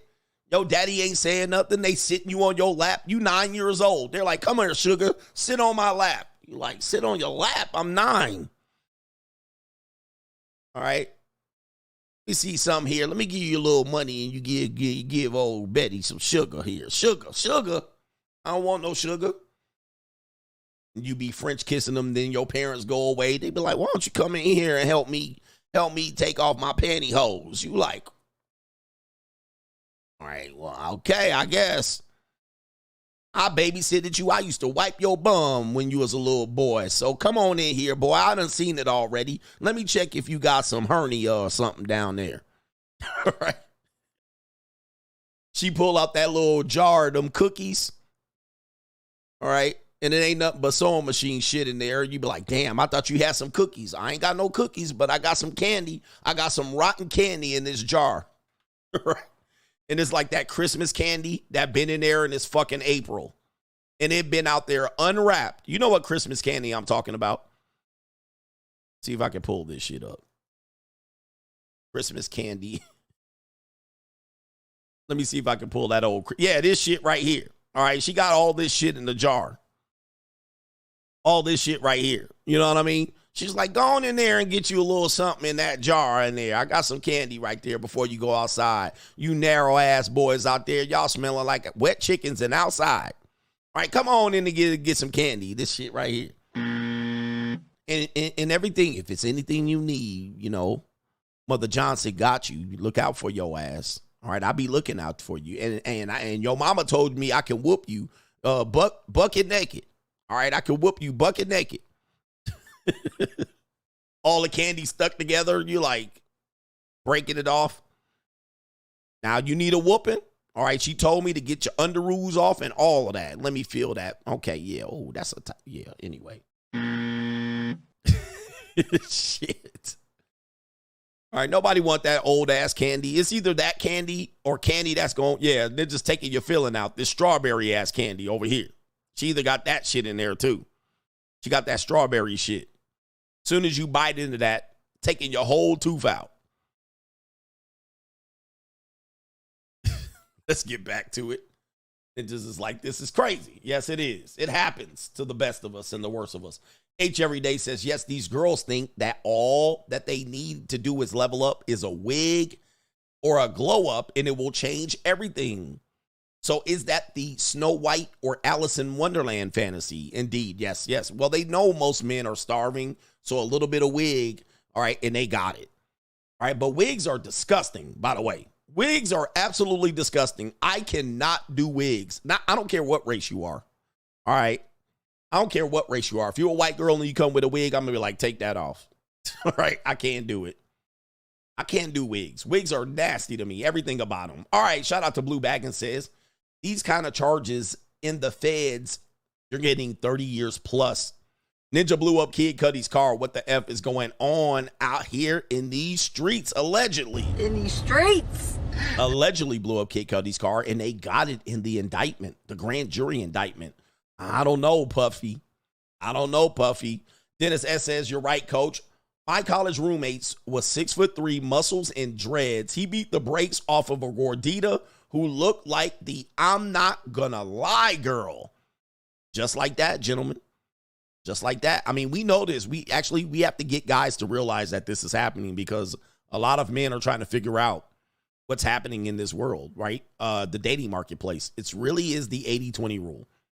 It's the 80-20 rule. So they think guys that are higher status and muscles, if I could just get muscles, a nice car, I'll get all the hot bitches. Not really. No, you won't. All right. All right. Looking like this. This is what you're going to get a steady diet of. You're not going to get all hot bitches. And let me just tell you this. Where's my banner? My banner's messed up. Here's the thing. The reason why you're not going to get all hot women is because there's not a lot of hot women. There's not a lot of them. You guys don't do the math. There's only so many hot, attractive women. Most of them are monetized. So just think of all the, what you would call 8, 9s, and 10s. Take them all. There's only a handful of them. So a 10, obviously, you're not going to get. They're highly monetized. You're not getting 10s. All right, that's already off the market. Now, the 8s and 9s, if you will, it's a fight for them. And those women have choice. They can get married. They can certainly get married to a top-notch beta Brad. Or they can run the streets and mess with some chads and mess with some rich guys. They'll go back and forth messing with high-value men, low-value men. They'll go back and forth. But you always got competition. Or they can monetize themselves and still be some sort of model or status or something like that. OnlyFans. Like they're still you're still competing for them. So that ain't going to help you. That's not going to help you. It's going to help you get your foot in the door, but it's not going to help you keep and sustain it. It's not going to solve your problem. So what happens? You go for the easy. 4 through 7. 4 through 7. It's going to be the easy ones. It's going to be the easy ones. And they're going to come in there and give it to you. Squashy. All right, shout out to Das. DAS. Thank you for covering the debate last week. The 3v1 against Trump was so obvious and hilarious. Now they're trying to skinny pop him again. Wow, can I get a Kamala Trump? Oh, I got you right here. I forgot about that one. Do not come. Do not come. I'm going to come. Jesus, Donald Trump. All right, man. Shout out to you and H Everyday. And yes, OnlyFans is going into depravity. Peace Leave is all that they have. Yes, it is. Oh, man, it's crazy out there, brothers. It is wild, wild west. Wheelchair Punani. Can it get any better than this? We also have somebody on the Cash App. Craig Coleman says, damn, coach, we importing scrap sexuals now. Yes, we are. And there's a lot of overweight women out here. Lots of them. So it's right for the picking. A lot of divorcees, a lot of lonely 50-year-olds. If you're on my locals, I show you how crazy it is for women in their 40s and 50s. They out here starving. They're out here. They're desperate. That's a desperate group of women. Shout out to the women that would be like, not me. I'm fine. I'm the happiest I've ever been. Most of them aren't. We got Augustus. Says, update.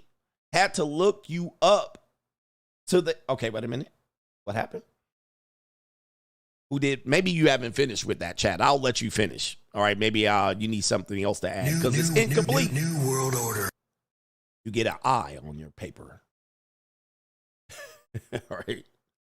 All right, what do we got here? Let me see if I got some brothers on PayPal. Maybe I don't. I'm just checking. Kaylin, I knew you were there. I knew something was there. We'll get Kaylin in here. Kaylin says, what's up, coach? Would you say that the only advantage married men have in today's time is that most men don't want to get married? So for a woman who's either are married or not married or want to be married, they would have no choice but to stay. But women will always find a way to mess it up. I don't think that's true. I think I see what you're saying. Maybe you use the gender wrong. The only advantage married men have today is that most men don't want to get married. I'm trying to figure out where you messed it up because something doesn't make sense. Maybe you didn't. But let me tell you, I think what you're saying is married women are recognizing the dynamics of dating being toxic. So they're like, hey, at least I got a marriage, I'll stay. Well, your last sentence actually qualifies that as false. Women will always find a way to mess it up. What you don't know about married women today, lots of married women today, they don't realize how bad dating is out here. They have no clue. Just like boomers don't have a clue about what it's like to rent today, they still think it's 1996. Oh, renting is a waste of money. Okay, you can get a mortgage that equals the cost of your rent in your area. Well, if you're a millennial, a young Gen X, a older Gen Z, you know that's not true. You know that's completely not true. You know that the price of housing is crazy. You know that the interest rates are nuts. You know that the cost of maintenance is insane. You also know that the competition for finding rentals, where your boomers will be like, there certainly has to be something worth $800 a month, $1,200 a month. And they come out here, they try to find it. It's not here. Boomers think you can still rent an apartment for $1,200. They still think they can. So it is not until they need to that they come out here and realize, oh my Lord, rent is $2,000 for this, right? They get a reality check. Because they think you can still get an $800 mortgage or a $1,500 mortgage, and it would be way cheaper than spending $2,500 in rent. They're like, you can get a rental for $1,700. So here's where it messes up. Women in relationships and marriages right now, I can guarantee you they think they can do better. Let me say it again. Women in relationships today, they think they can do better. They think their guy is a schlub. They think their guy is whack. They're frustrated with this guy. They don't want to look at him. They can't even look at him. They can't even look at him. So they're looking at the guy that they have today. They think they can get a better guy. I could get my Prince Charming. I deserve better. Then they bring their ass out here, you Gen Xers and boomers that were married since the year 2000 or the year 2009. You ain't been out here dating. Okay. Oh, I see. Thank you. You ain't been out here dating since 2007. You got married in 2009. It's now 2024 and you're like, I deserve better. I want a Prince Charming. I deserve a man that treats a woman right. Bruh, you come out here with that 2007 mindset. You come out here with that 1998 mindset. You are going to get mollywopped out here. You're going to have to fucking go to Nigerian Brents. You're going to get hammered, right? This shit ain't 2008 no more. All right, we done been through it and ran through each other and turned each other inside and out. Yep, that Tiamari shit. That Tiamari. You're going to go on 50 first dates. And don't come out here thinking you're going to keep some peace leave away. All right, I'm a whole peace leave for 90 days. This ain't fucking Steve Harvey. This ain't the rules. Yep, this ain't rom-com. This is not romance. People are out here just fucking on each other. That's what we doing. Right? That's what we doing out here, bro. We ain't out here ready to fall in love. Dudes ain't trying to get married either. The majority of men whether they're red pill or not, they're not trying to get married. And I'm actually going to talk about that. What's the girl's name? Taraji P. Henson is going to talk about this later. Actually, you bring this up. Can I play the clip now? Or later on in the show? I know we want to get to the Diddy stuff, but Taraji P. Henson is talking about that now. Henson, whatever her name is. And she's talking about what dating should be. Dating should be this. Dating should be that. Baby, it's 2024. That ship has sailed. It's gone. And there's women out here undercutting the next woman. So while you're holding out on 90 Days of Vagina, there's another woman that's going to come drop that neck enthusiastically. There's barbecue in there.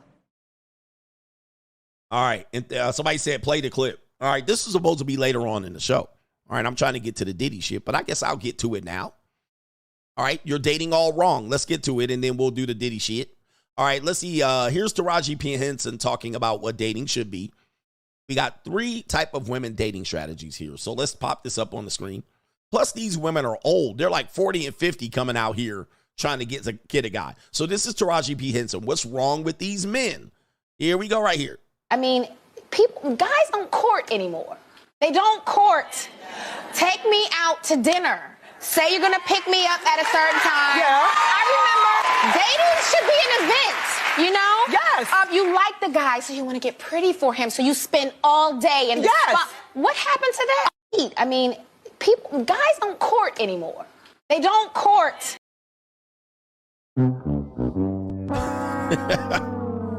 Baby, all it takes is a DM and a text. Court?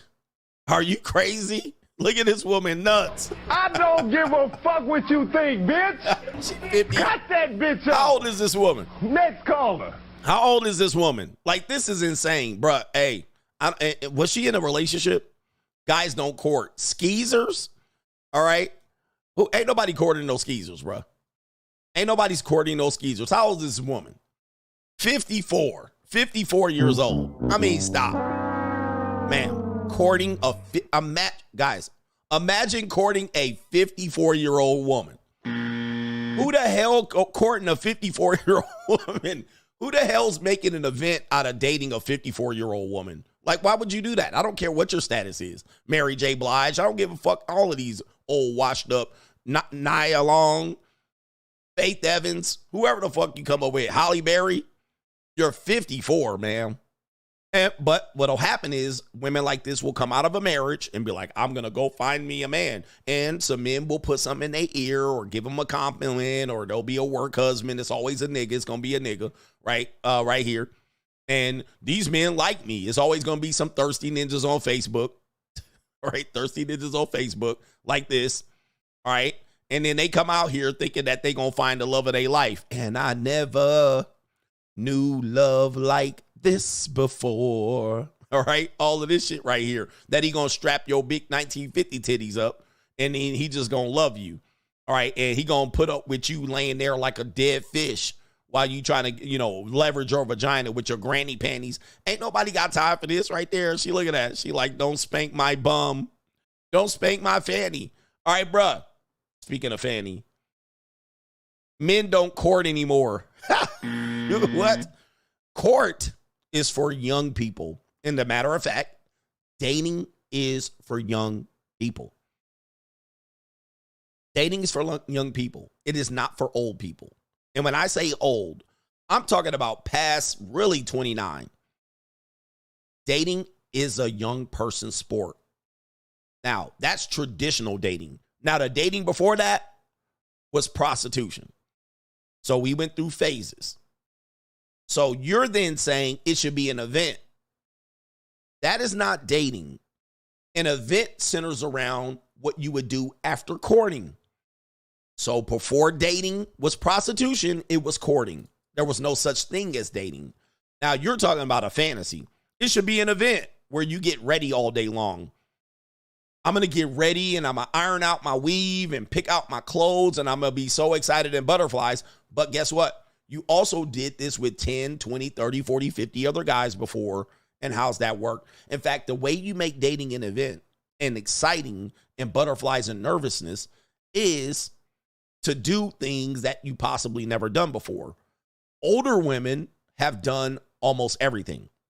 If not in dating, they've done it for themselves. They've been to the restaurants they want to go to. They've done the events. So it is almost impossible to impress an older woman because she's done many of the things.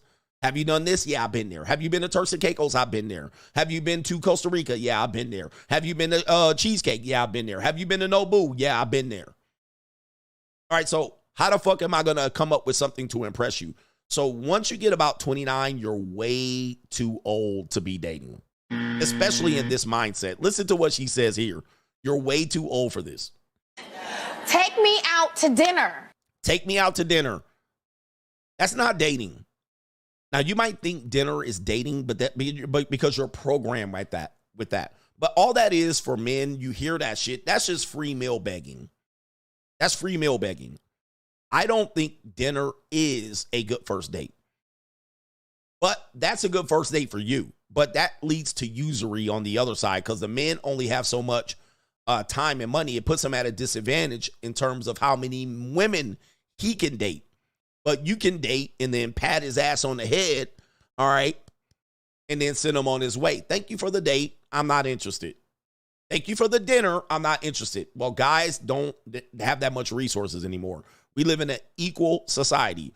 We're practicing equality, but you want me to take you to a dinner date. Take me to dinner. This is not a fantasy. This is not an event. The first date doesn't need all that. All right, now, you've been dating all wrong. I'm of the opinion, and I'm not a cheapskate. I'm not a cheapskate. But the first date should not be a dinner date. That's my opinion. Right? It should not be a dinner date. Unless you want it to be a dinner date. I think that's the worst possible date. Let me see here. Say you're going to pick me up at a certain time. See, this again. This is very 2006. This is very 2002. Say you're going to pick me up at a certain time. Ladies, are you here? How many ladies today? We're talking to the ladies, not the women or the hoes or the 304s or the bitches. We're talking to the ladies. Ladies, how many ladies today on date number 1 will give me your address so I can pick you up? How many? I'll wait. How many of you will let me come in my covered wagon or my pumpkin wagon or whatever the fuck I got, my G-Wagon? How many of you would say, hey, we're going on a date. I'm going to pick you up at 7:30. Almost none of them would have you do that. They're going to be like, no, I'll meet you there. I'll Uber. I'll pay for my Uber. See, there's Arlene says no. So you already fucked up, Taraji P. Henson, with your expectations. Nobody picks you up. Nobody goes and knocks on the door to see your old ass grandpappy. Hi, I'm here to meet your daughter and take her out on a date. You're 54. So it's too dangerous to even lead with that chivalrous idea of, hey, I want to take you out on a dinner date. Let me pick you up. The women are going to say no. Now, there goes chivalry. I tried to give you the date that you preferred. Nobody's picking anyone up. So that kind of leads to a mistrust. See, look at the women in there all saying no. All right. We got an older woman in here. We got a lot of older women in here. We got a few older women in here. But most women automatically are no on picking up. But that already leads to a mistrust. So the woman doesn't trust you already. She's coming up with her guard up. This is not going to make for a good first date. You're not going to get excited over that. So let's continue. I remember dating should be an event.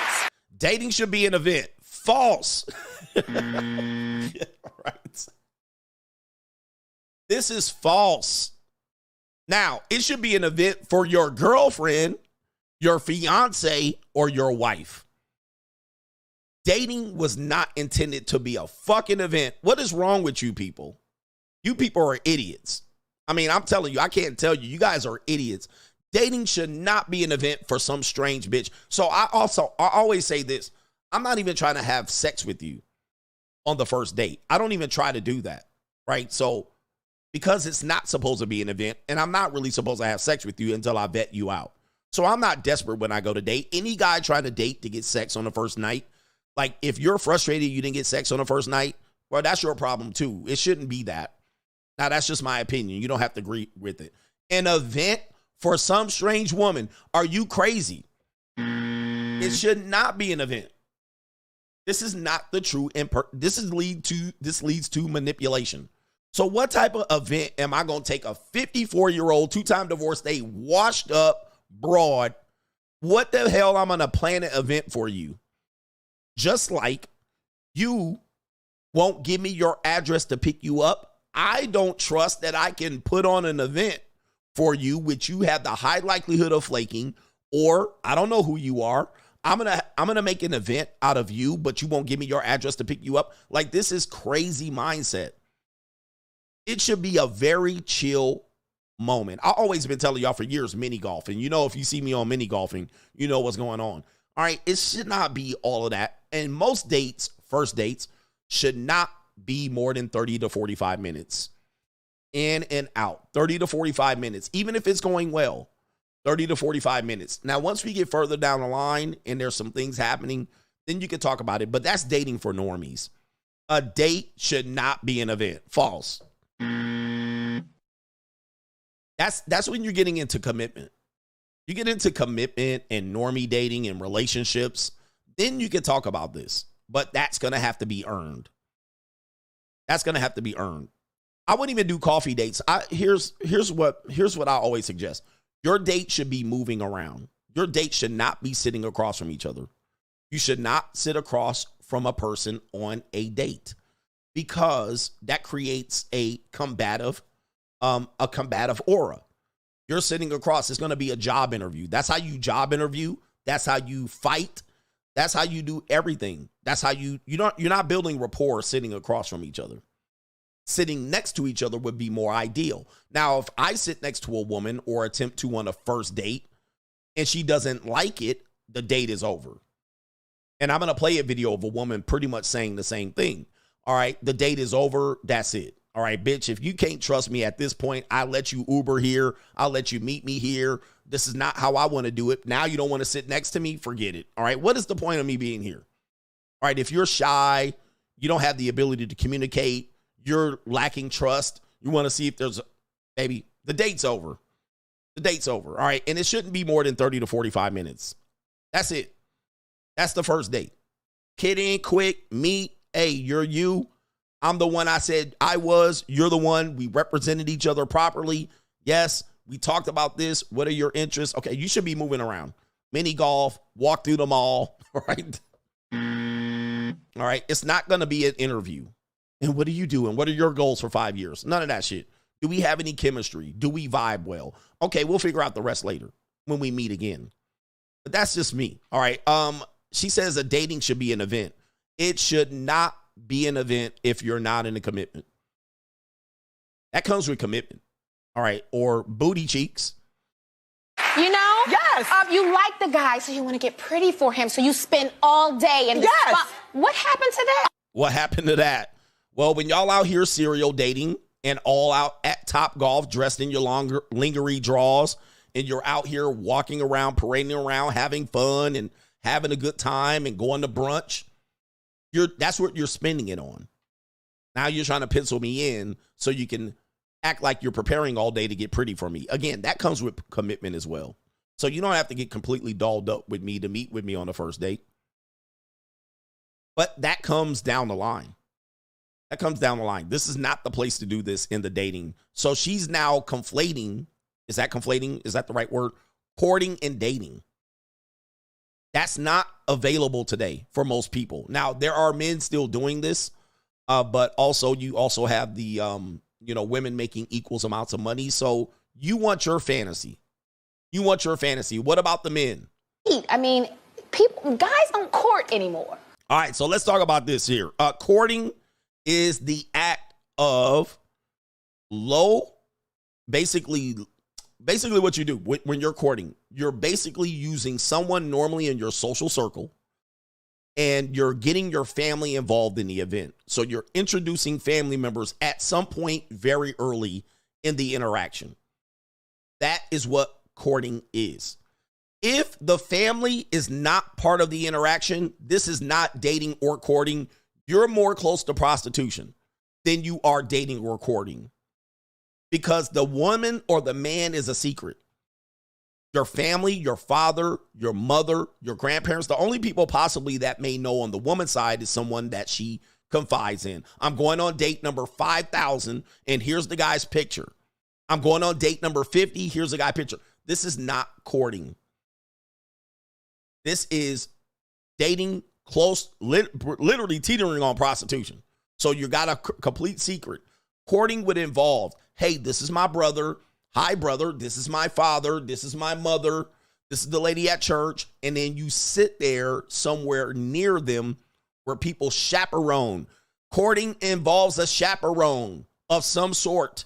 This is why it's a young person's game. It's not for old people. She wants a fantasy, but I'm going to get to that in a minute. Courting involves family members, some sort of chaperone, meaning that somebody's watching y'all sit on the porch. Now, they're not next to you, but you're sitting out on the porch, on the swing, having an ice cream sundae or a banana split. Maybe you had dinner, a hungry man meal. And they're sitting there. Maybe your family comes and introduces themselves to the family. All right, I see you guys have an interest in my daughter. I see my son's interested in your daughter. Let's see if we get along. Let's vet each other's family. That's courting. That's courting. Dating these skeezers is not courting. Right? But these women out here, yeah, serial dating, serial non-monogamy, and then want to be courted. And then not only that, at an old-ass age, if you don't sit down and shut up, you old skeezers, it's over. Courting is dead. Unless you're in a social circle or a small town where people can vet each other. Courting is dead. All right, that's done. Dating is dead. Now, let's talk about this, because she's all telling me I need to make an event and take her out to dinner and then also pay for her babysitter, right? Give her some money for the Uber. These women coming out wild as hell. Watch this. This woman says this is what dating also should involve. Do you agree with her? Listen to this one. Date without physical touch is a meeting, and she didn't come here for a business meeting. A lot of the men I work with have great jobs, really excel professionally, are good at communicating in work environments, but you do not communicate the same way on a date. A date should be flirty, it should be playful, there should be some physical touch. You are creating familiarity and physical connection. So start of the date, there should be a hug, a kiss on the cheek, if that speaks to you, if that feels natural for you. Throughout the date, you should be hand on the knee to emphasize a point, hand on her shoulder, guiding her to her seat, touch her hand, while you're talking. This takes practice, but I'll set a goal, say, okay, you want to have 6 physical touches on this date. So you should also be keeping a date journal and hitting some goals. Did I pay compliments? What questions did I ask and were well received? Did I hit my physical touch goals? A date without physical touch is a meeting. All right, so she's hitting on some points here that a lot of people will disagree with and some will agree with. I agree with her mostly. I agree with her because I said this earlier. If I can't sit next to you and you're standoffish, this is not a date. It's not a date. The date's over. I said that. Soon as I can't get in there, oh, he touched me and he kissed me. He was weird. And all of a sudden she's like, and he tried to do this. He tried to come up behind me. This is not a date anymore. This is a meeting. And I'm not here to make an event for meetings. And you have the whole thing about accusations. Embarrassing. He touched me. He touched me on the ass. He had the nerve to feel like he could sit next to me. He had the nerve to try to kiss me. I agree with her. If you are out here dating, but you're like, don't touch me. Don't stand next to me. You're a stranger. I don't know what you want. And you're sitting there all high. This is not a date. Dating should be flirty. Dating should involve some touching, some light touching, some flirting, some kissing. And the problem is these women want to come out here and have an event and go to dinner, but don't want to participate. And they dodging all the kisses and they dodging. No, fuck all that. Nope. No. If it's not leading to that or on that way, and that should be the interaction. It's not a fucking meeting. It's not you sitting over there. Okay, tell me about yourself and what do you plan on doing? What are your intentions? I'm trying to get married. This is not dating. You're dating all wrong. And how many people have experienced this? Where your dates are just awkward. And the bitch is like, well, and who are you? And I don't know who you are. And I don't want you to pick me up. I don't want to tell you my last name. Get out of here, bruh. Y'all not dating properly. So then I'm supposed to plan an event around you being awkward, right? Right? I'm supposed to plan an event and you're like, oh, don't touch me. And then the awkward church hug and the distant pelvis and the pat on the back and the pat on the head and the no kiss, the complete hug and turn your face. Y'all dating all wrong. So you certainly aren't courting anymore. You certainly aren't dating anymore. And where we are is just prostitution. That's where we at. That's where we're at. But you want a chivalrous gentleman who treats you like goddamn Julia Roberts in Pretty Woman to chase you, and as she just turns you down and rejects you.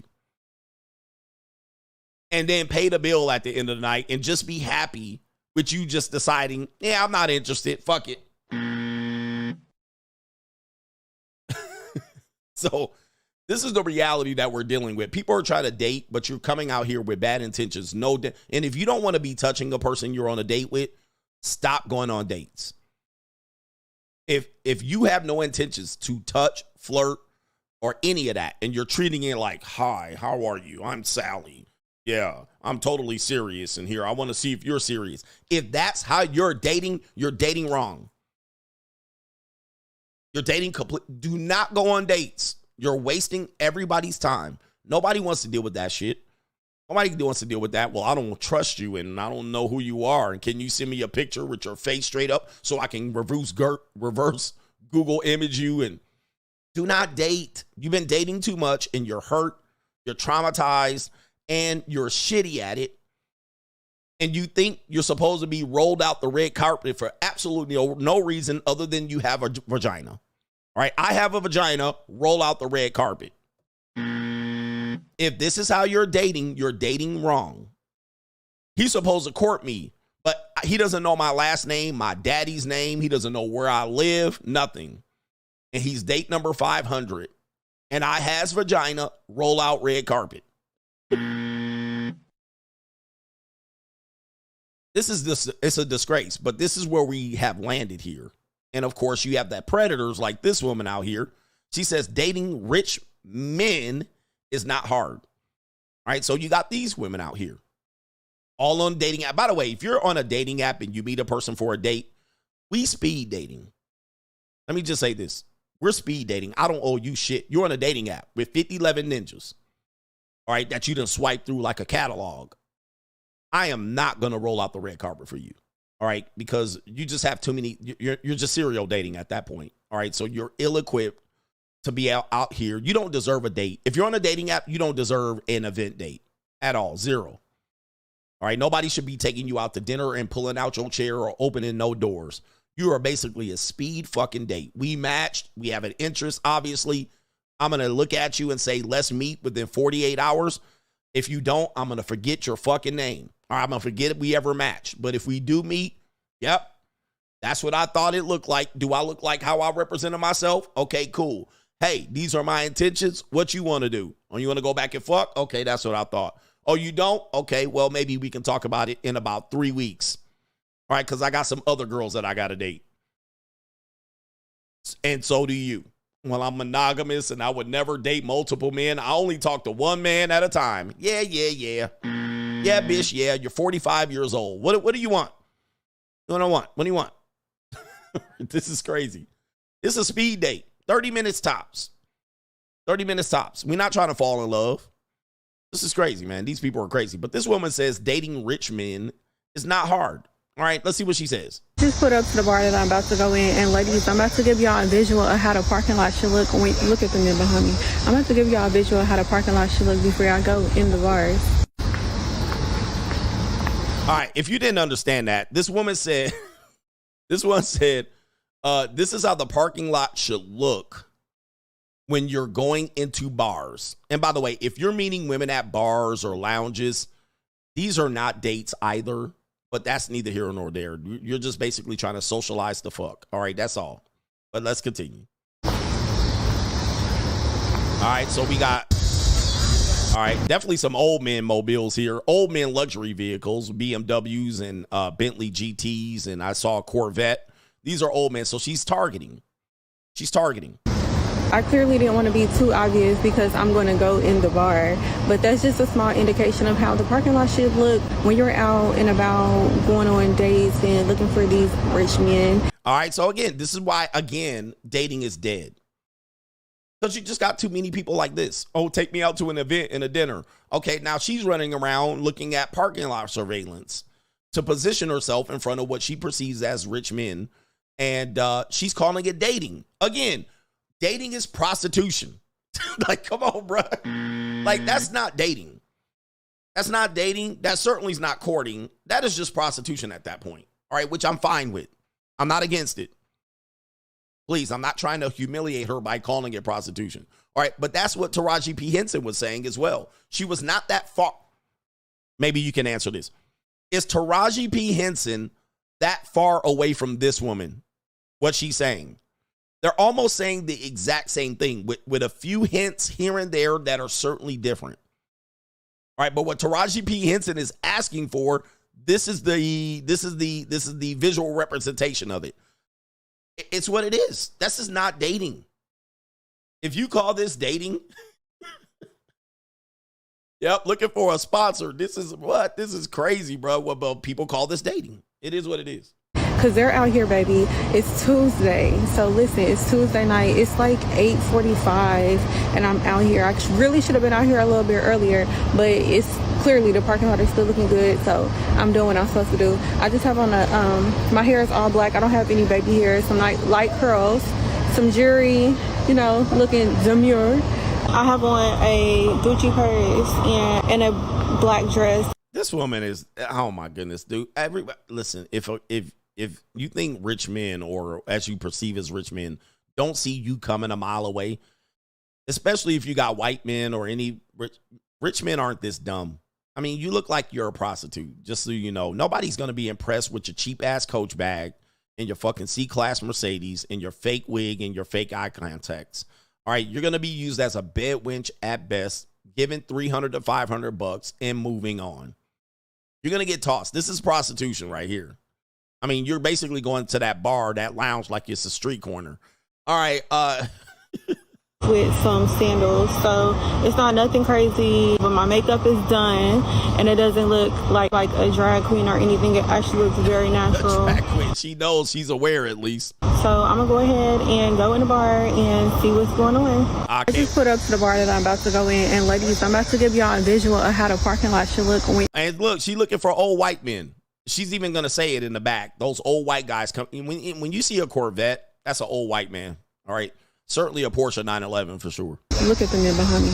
Look at the men behind me. Targets. So again, you know, people always say, why these men don't do this? Why these men don't do that? Well, why these women out here doing it? This is what y'all calling dating. What men are going to come out here and make an event out of you dating app whores and whatever you call yourself, swiping after 5,000 men, matching with 500, then whittling it down to me for a Wednesday? I'm supposed to make an event out of this. No way. No way. You know what time it is. You can bring over them big granny draws if you want to. Top Taraji. But nobody about to be foolish enough to spend. Men are wise now. We see you guys all on Instagram and Facebook for 30 years, 20 years, whatever it is. No men are dating you women seriously. None. Men aren't going to date women seriously as long as we have seen the visual evidence of what's going on, man. Man, let's get to it. Crime and Law CGA. Coming up next. People are foolish out here. People are foolish. He says these 304s burnt out. Just absolutely burnt out, begging, dry begging. All right, we got La Llorona here. La Llorona shows up here on Crime and Law CGA. Do I have my banner up? I do. We're going to get to Diddy here in a second. Let's get through these cases. Mother fatally shoots her 3 children in the vehicle before turning the firearm on herself. La Llorona, all children were under 5 years old. I guarantee you it's a custody case. I don't even have to read it, but I'm going to read it. Guarantee you we got custody issue here. And look at those cankles. All right, look at these cankles. All right, so it says right here, a community in Utah is devastated after a 32-year-old woman, her name is Mary Bell Ibarra, and her 3 young children were found deceased in an apparent self-deletion. They were discovered fatally shot in a vehicle on September 3rd. The children identified as, we're not going to identify them. They were all under 5 years old, and the youngest being merely 1, according to it. And it says a GoFundMe has been created for their funeral costs. Terrence Laveley, okay, it says based on the video evidence, physical evidence, and written statements and interviews with family members, detectives believe that this tragic incident is a self-deletion. The evidence indicates that Mary Bell shot her 3 children in the rear cargo area of her car before turning the firearm on herself. Okay, it says there's still any updates right now on the case. I guarantee you this is a custody issue. Normally in the situations where this happens, obviously you see there's no father in the picture. But there certainly was a father or 2 or 3 that's created these children. They now have no life, no mother, and the father is out of the picture. Everybody's deceased in this picture right there. Let's ring the bell for them. But I'm pretty sure the father probably tried to be in the kid's life and she lied the kids. All right. This is too common. And they say these deadbeat fathers are deadbeats, but she probably, I'm just going to say she probably was using some sort of court action to keep the father out of the children's lives. Let me see if I can pull it up. Or she has mental health issues, which doesn't make it any better. I mean, why would you delete your kids like that? Let me see if I can pull this up. Yeah, she was fighting for custody. Oh, is this her? Let me see here.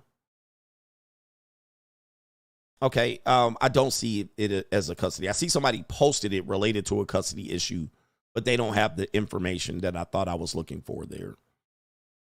Yeah. They have video of the incident. I don't think they're going to show it. But, yep, let's see here. Case and Detective Tyrell Hebden. Also with us are Mayor Vanderwood with West Haven City. The Sheriff's Office will not be releasing the names of the 3 children. Based on video evidence, physical evidence, witness statements, and interviews with family members, detectives believe that this was a tragic incident of murder-suicide. All right, we got that. We have determined the cause of death for all 4 was gunshot wound. We do not believe that anyone else was involved in their deaths. The evidence indicates that Maribel shot her 3 children in the rear cargo area of her vehicle before turning the gun on herself. That's a nice neighborhood, too. West Our Jordan. condolences go out to the family of the deceased. Our hearts also go out to the Weber County deputies, Roy City police officers, CSI, and detectives who responded to this horrific scene and continue to work this ongoing investigation. This is the 2nd horrible child death for our agency in as many months, and this is the 11th child death scene our CSI has processed in this year. Damn. We recognize the mental and emotional toll that this takes on our people and are actively providing services to them. This is an ongoing investigation. What questions can I answer for you at this time? Yeah, okay. We might not find all the details at this point, but I'm pretty sure that it has probably something to do with a custody issue. All right, so be careful with these custody issues, man. They get real selfish. Okay. Crime and Law CGA right here. Let's get the sound effect going. Crime and Law.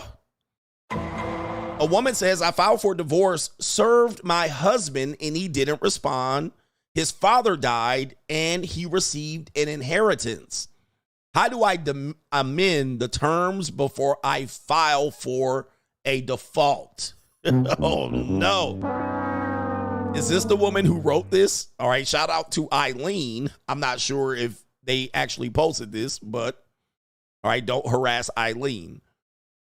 All right, so you see the situation here. All right, so she filed for the divorce, and she came out here to find her Prince Charming. She served her husband. The husband did not contest the divorce and said, hey, have at it. But in the middle of it, the father of the husband dies and he gets money. I got money. Now she want to come back and get the inheritance money. However, you file for the divorce, which does create a data separation. Number one issue you probably have. You have a data separation. He did not respond or contest. He probably knew, you dumbass, you left at the wrong time. My father got cancer. He gonna die and leave me a big pot of money. You jumped, created a data separation, which means any money that comes in after that technically is his. And now you want to run back, amend the contested divorce, uncontested divorce, so you can get the money. When I tell you they can rationalize this shit so easy, they do it. I'm telling you, man, they are cold, vicious, and evil. If you ever get on this side of the marriage wheel, most men say it's cheaper to keep her. I'd rather stay. So you wasn't about to get, you saw he was about to live better now, Coogee sweater now. Now you want to come back and amend the damn divorce petition. That's crazy. And the answer was you need to discuss this with your attorney because divorce laws vary widely by jurisdiction. Now, this person says, in my U.S. state, a community property state, you are not entitled to any share of your husband's inheritance, so there's no need to amend anything. Indeed. Gotcha, bitch. Got her. You stupid. Gotcha, bitch. They are something else, bruh. Gotcha, bitch. Now, this person that you see on there, that might not be the exact person who made this claim, but gotcha, bitch. Just disgusting how they treat you, but they loved you. These are people that claim they loved you. But they seen you about to live good. Now they want to come after your money. No. All right. Listen, take that L. Hold that L. These women be out here cold-blooded. And then they come out here looking like this, talking like this when they want to date. They don't court. Take me out to dinner. Say you're going to pick me up at a certain time. Yeah. I remember dating should be an event. Yeah, this is how they come out after they screw man after man open. City boy. Right over. City boy. All right, city boys with a win. They screw all these men over in their past, leaving goddamn Thriller skeletons. All right, ninjas is coming out. Da-na-na-na-na-na. The men in they past. Da-na-na-na-na-na. Da-na-na-na-na-na. Ninjas like, they whole cemetery full of ghost babies, abortion, kids fucked up, bad relationships, trying to finesse ninjas on dates and abortions, talking about dating should be an event. You're 54 and you didn't actually ruin many men's lives behind you, left a trail of tears, and talk about dating should be an event. Ma'am, you done fucked up 50-11 ninjas. Do not come out here acting like that. All right, Crime and Law CGA, this is all alleged what you're about to hear. This is not me exposing. Sorry, this is not me exposing anyone. I don't like to expose anyone. But you've heard of the guy Yoda Awakening. Yoda Awakening, we featured him several times on our channel, and we know he's a pander bear.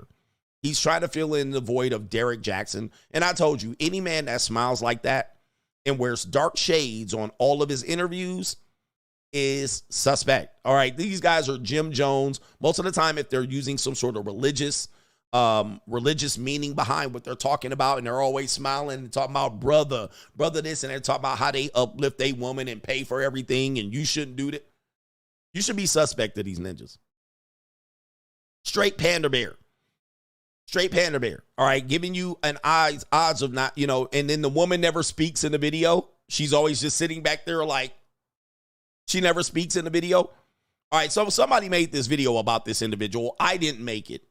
But they called him a lion-ass pander bear. And a woman makes a video about this guy. So you can see he's back there in the picture right there. He's in the small head. And there's the woman there. And these guys sell women a false dream. And so she's back there with her pregnant belly. And they're living in the, nice mansion and all of this shit. Shout out to him. No disrespect. But let's hear what happens in this video. Remember, this is not my video. So all of this, what they're going to say is alleged.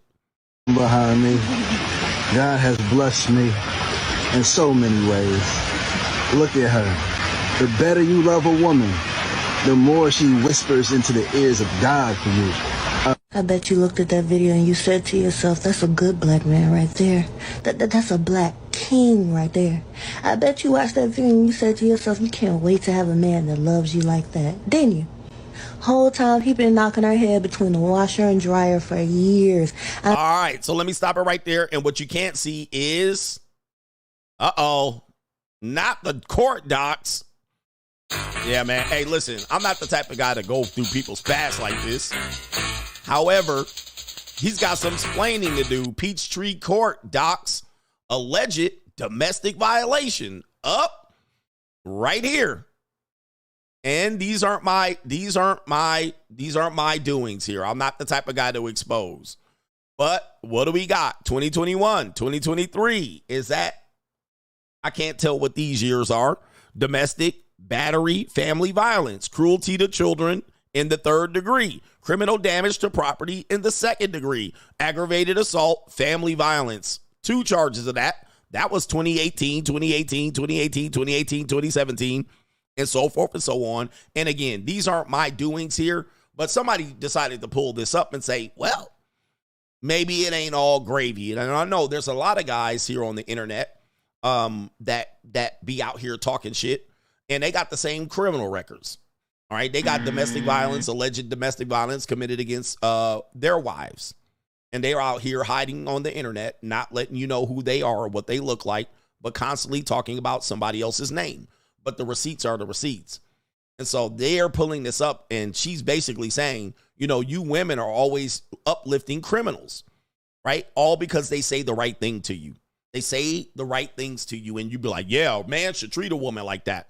Well, again, I always tell you, these things that they portray that they do for their women, and I'm going to say this, and this might be controversial, but I'm going to go back. The things that they portray that they do for their women often includes some sort of control. It often includes some sort of domineering, some sort of control. In order to keep these women silent, smile in the video. Here, come here. We making a video. Come here, bitch. We making a video. I want you to be happy. Smile big. For her to be smiling in the back like this, all right, and she just playing the role, you know what I mean? He smack her up and be like, all right, I'll let you shop at the store next week. You know what I mean? Like, it almost always has some coercion behind it. Some intimidation, some bullying. You can't believe that a woman just wants to be out, but guys will want, I want someone out here silent and doing my bidding. You know, women don't work that way. I'm just telling you, women do not work that way. Not when you're living with them, right? Not when you're living with them. So it does include some sort of, you know, women are moody. Women are moody people. And I'm not telling you, you have to coerce them or control them. I'm saying they moody as fuck. So just because you giving them stuff and you put them up in a nice house and buy them high heels and purses and you provide an opportunity that they ain't got to go to work, just be here barefoot and pregnant, and I'll put you on this. He actually said, I put my women on an allowance. I can't remember what the allowance was, but it was a lot. It was like, I want to say $5,000, maybe $10,000 a month. Now, women are moody.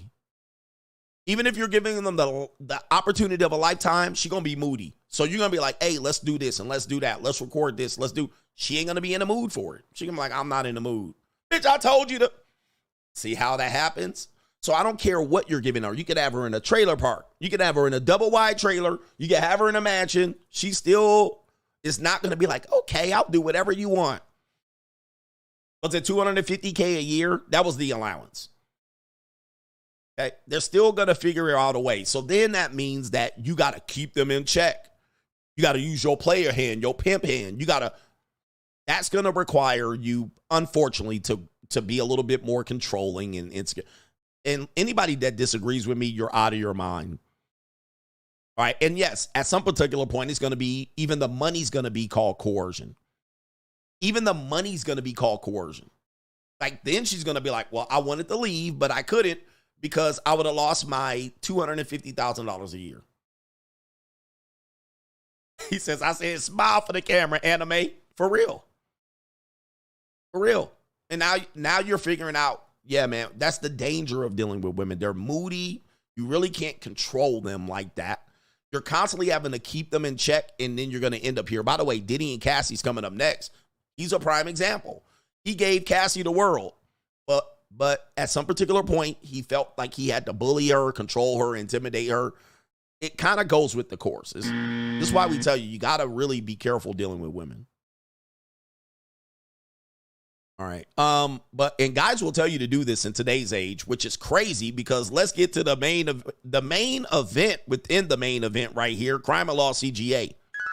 Puff Daddy. Diddy. Hit with sex trafficking and racketeering charges involving a sprawling indictment. And he was arrested at a Manhattan hotel on Monday. If you are wondering why they arrested him there, well, he showed up there. He was in Miami and Los Angeles and possibly could have been in Bali, but he brought his ass back to New York to face these charges. Okay, Diddy Combs charged with trafficking and sex by force, transportation to engage in prostitution. Oh my, the junior college going crazy. The junior college going crazy. Again, when I tell you with women, you know, Jesus. And racketeering conspiracy, it says, alleging that he ran an enterprise, a criminal one that engaged in sex trafficking, forced labor, or kidnapping, and arson and other crimes. In a unsealed document on Tuesday, he was arrested at the Park Hyatt Hotel in Midtown Manhattan Monday night, and he spent the night in federal custody. He will be arraigned in federal court on Tuesday. Anybody got that footage? A federal grand jury in Manhattan returned an indictment against Combs, and he knew this was happening. We all knew that this was happening, and which set in motion the arrest. All right, and his attorney said he knew this was coming, and we brought him to New York 2 weeks ago because, sure, we knew this day would come, and it's here. He said Combs has anticipated federal charges ever since the March raids on his house in Florida and California. His spirits are good, and he's dealing with this head on the way he has dealt with every challenge in his life. And he said in an earlier statement, we are disappointed with the decision to pursue what we believe is an unjust prosecution of Mr. Combs by the U.S. Attorney's Office, which they may have a case there. Sean Diddy Combs is a musical icon, self-made entrepreneur, loving family man, and a proven philanthropist who has spent the last 30 years building an empire. Yeah, empire, he said. Adoring his children and working to uplift the black community. Oh, no. Oh, the humanity. Really, Ninja? Did you not see the video? Okay, we're going to unveil what we have right here.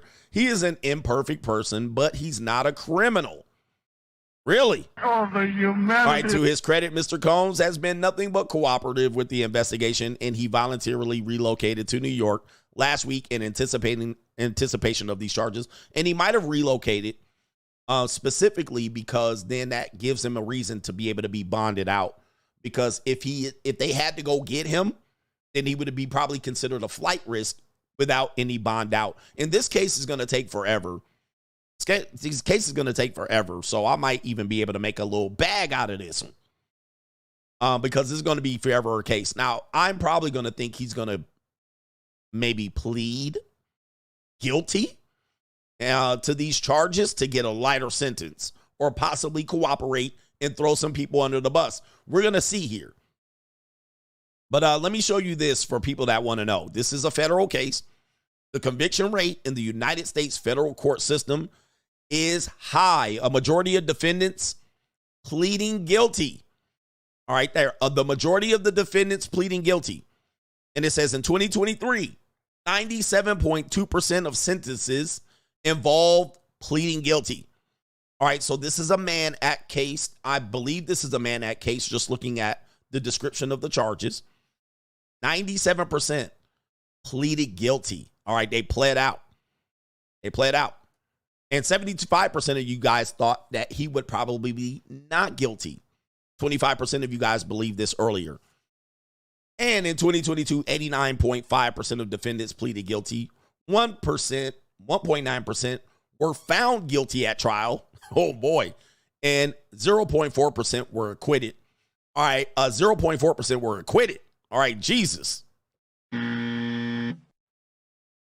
All right, and they have strict sentencing guidelines, jury instructions. I mean, really, and you're talking about in New York, too, right here. So anyway, more than 90% of individuals who are prosecuted in federal court are convicted. If you are facing federal charges, it is the utmost important that you entrust your case to a hard-hitting federal criminal defense attorney.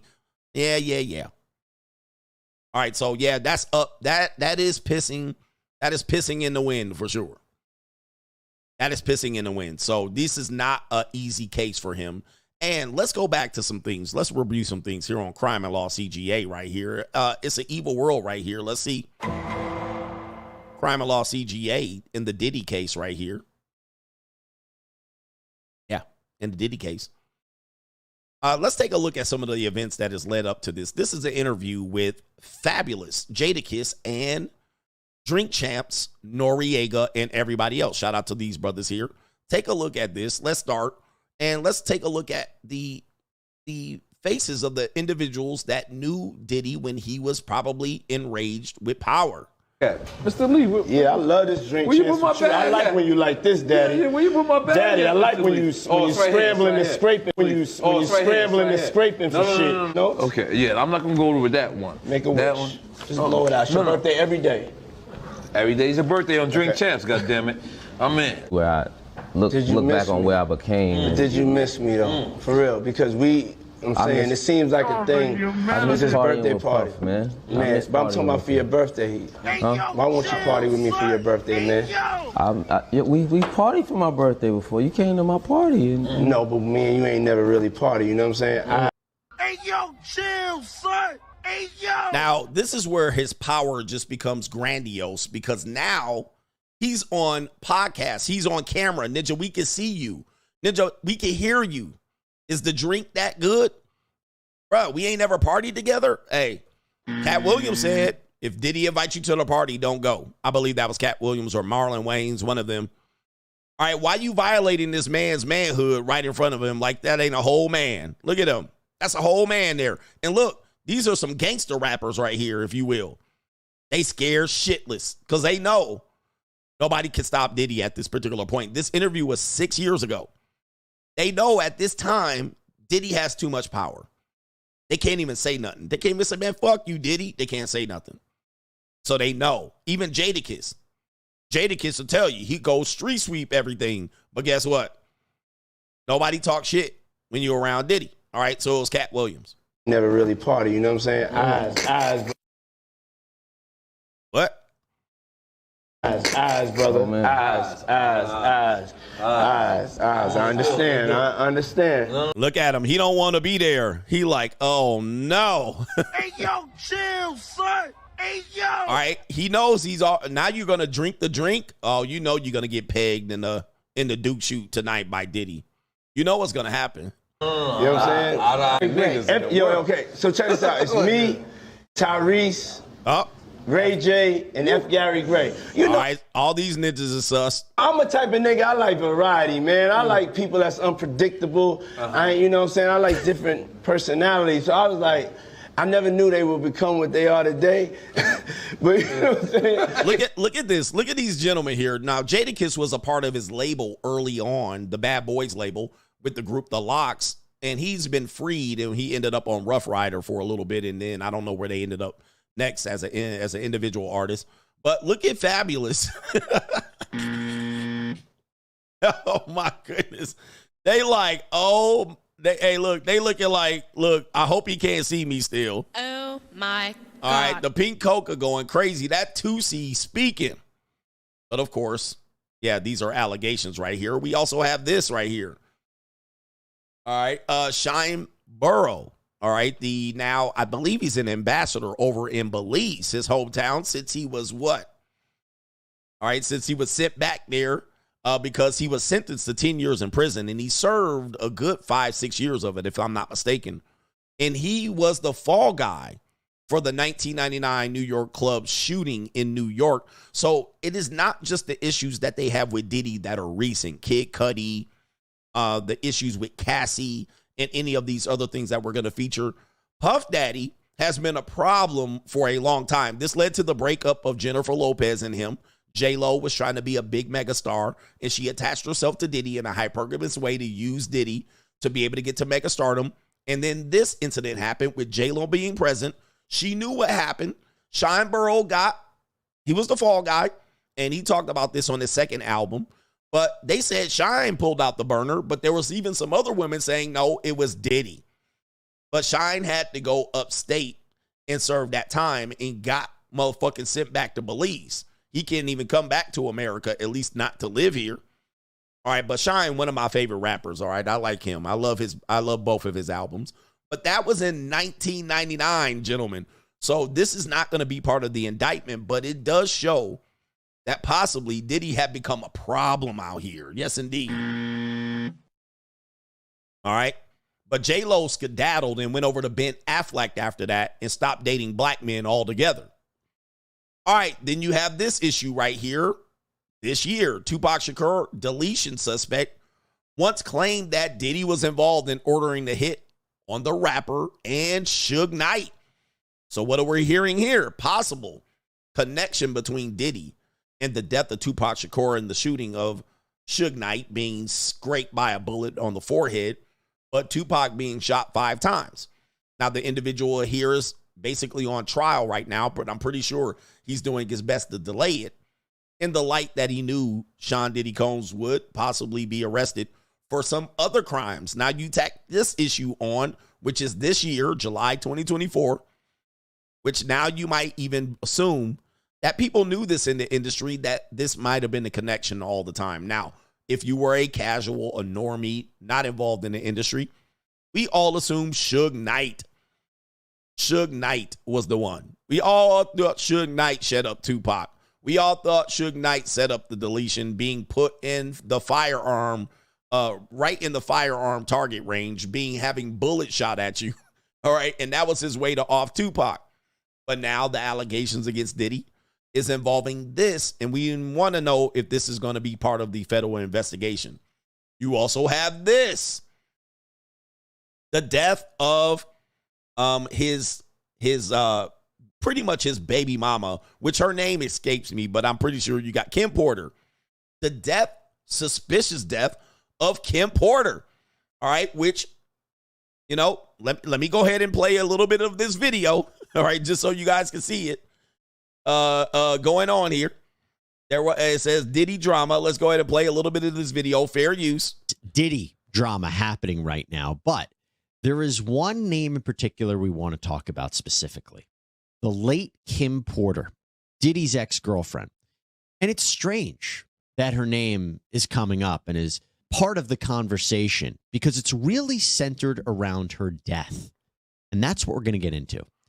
Now, Sean Diddy Combs, of course, is in the news a lot lately after he was hit with numerous lawsuits alleging sexual assault, sexual violence, physical violence, sex trafficking, illegal weapons and narcotics possession. And of course, his homes in LA and Miami were raided last month. His sons, Christian and Justin, were placed in handcuffs. They were detained, not arrested. They and all their kids came out to attend a screening of their son Quincy's new Netflix movie called Holiday Calendar. And Combs, even in that year, shared an Instagram photo of Porter and their daughters dressed up for Halloween. And then on November 4th, 2018, 1 week before her untimely death, she wished Combs happy birthday on her Instagram, posting a photo of him with the caption, "Happy birthday at Diddy. On this day, a genius was born. May you continue to be the driving force of energy that God created you to be. Thank you for giving me the best gifts of life, our children." But then, November 15th, 2018, at age 47, Kim Porter is found dead in her home in Toluca Lake, California. LA County Sheriff's Office said that at the time that officers responded to her home at 11:40 a.m., they found her unresponsive. She was pronounced dead on the scene. Initially, an autopsy was performed on Porter the next day, and according to the Los Angeles County Medical Examiner Coroner's Office, the cause of death was deferred pending additional tests. Well, then you fast forward to January 2019, 2 months later, and the office then concludes that she died of lobar pneumonia. Manner of death, natural, had apparently gone into cardiac arrest. It was reported that she had been battling flu-like symptoms in the days leading up to her death and that there were water bottles, sports drinks, even Pedialyte were all in her bedroom. Days after her death, Combs commented publicly about Porter's death for the first time, writing on Instagram, quote, "Let me stop it right there." All right. So you have that circulating around, of course, rumors, and people were saying he was there on the scene as she was dying. They lived only several feet away or miles away, 15 minutes drive away, that she was with him and she started to feel sick. There's all kind of innuendo out there. This stuff will be proven later on, or maybe he will be tried on this. So the point I'm making is just this indictment probably is going to start a domino effect of many, many other issues related to issues that this does not cover. Remember, this is federal. Even when you have federal, you also have state that can get involved at the federal. The feds are done with you. So the feds are done with you. You can always get the state involved and so forth and so on to pick up the remains of any of these cases and details. Also, yeah, I mean, let's just say they did give them these convictions. The state can still proceed with their cases related to any other things that have went on. All right, you also have this. Just ironing this out. You have this. You have this video here with Cassie proven to probably cost him $30 million, in which at the time he didn't even respect the initial, what he would call extortion attempt by Cassie. But then she went and hired a lawyer and spilled the beans, causing the majority of the issues that Diddy has right now. I'm not going to play the video, but this video spoke for itself. Nobody can defend this. Obviously, you can say Cassie knew, Kim Porter knew, and you would have to question the judgment of these women as to why they continued to stay around somebody like that. That's a whole question and answer that you got to wrestle with. But this video was the thing that done him in. He could deny everything all he wanted until we saw this video, and then that led to the indictment, or at least the grand jury being presented. Now, what he thought was he was going to pay Cassie off, and that was going to be it. She was going to stay silent. The problem is she can still be a witness in this federal case because, well, it has nothing to do with the agreement that they had. They could assign a non-disclosure agreement, but that had more to do with her suing the business of Puff Daddy, not the person. So she might even be testifying in this federal case, which would put the death nail into his potential case. I mean, if she's talking, or if she comes up missing, we know what happened. I mean, this could be problematic for him, and he could be toast just on the Cassie examination going on there. Then you have this. Just recently, as of last week, Sean Diddy Combs loses a $100 million judgment in a sexual assault case. This was September 12th, 2024, right here on Crime and Law CGA. Goodness gracious. Major issues. And it says right here, Diddy is fighting back in court after the embattled rap mogul was ordered to pay $100 million to an alleged victim of sexual assault. Combs, who is the subject of numerous cases, filed 2 emergency motions related to the multi-million-dollar judgment in Derek Lee Cardello Smith's case. I guess that's his last name. Against him Thursday after the court docs obtained by USA Today. Well, the gentleman named Derek Lee, a convict serving up to 75 years for a 2008-2019 first-degree criminal sexual conduct and kidnapping charge, filed the civil suit against Diddy in June. He was granted the award, a default civil judgment, at a hearing Monday in a courtroom in Michigan. But the default judgment is made when either party in the case fails to take action, either by not responding to the summons or failure to appear in court, which looked like, okay, he says he was never informed of the complaint. All right. They also refute the Michigan's inmate allegations of sexual assault by Combs. All right. So they said it's a frivolous lawsuit. They said he was served. He says he was not served. Maybe possibly their attorneys were dealing with so much in anticipation of this grand jury indictment that they didn't even see this state case, and they don't even know they were served. All right, so there could be an issue with jurisdiction in this case. And so they went and defaulted. So you're sitting there in prison, but you're getting $100 million. Something's got to be up with that for sure. But that's problematic for Diddy as well. How about this? This week, Daddy Kane member Dawn Richard sues Sean Diddy Combs for sexual assault and battery. So she said, I'm going to go ahead and throw my name or my hat in the ring as well. And this is a pile on at this particular point. They're piling on. Now, once you get one or two of these cases, ask Bill Cosby, you know, you're going to be perceived as guilty just based on the amount of people that have come forward, whether they have been victimized or not. You're more likely to believe it. And it says right here, Danity Richard. Former Danity Gang member Dawn Richard filed a lawsuit against Diddy, alleging the hip-hop mogul sexually assaulted her, deprived her of food and sleep, and refused to pay her adequately. Oh, no. Yikes. It says she said in a lawsuit filed on Tuesday in New York federal court that she witnessed Combs physically abuse his former girlfriend, Cassie Ventura, on numerous occasions and saw Combs and his associates engaging in illegal drugs and sex acts with underage girls. Oh, the humanity. Okay. Over the decades following his rise to fame, Mr. Combs' star-studded, larger-than-life persona overshadowed his vicious temper and pervasive actions of violence towards anyone in his inner circle, specifically women. All right. And I'm going to read this. Richards claims she was deprived of food and sleep. He called the contestants names like fat, ugly, and bitch.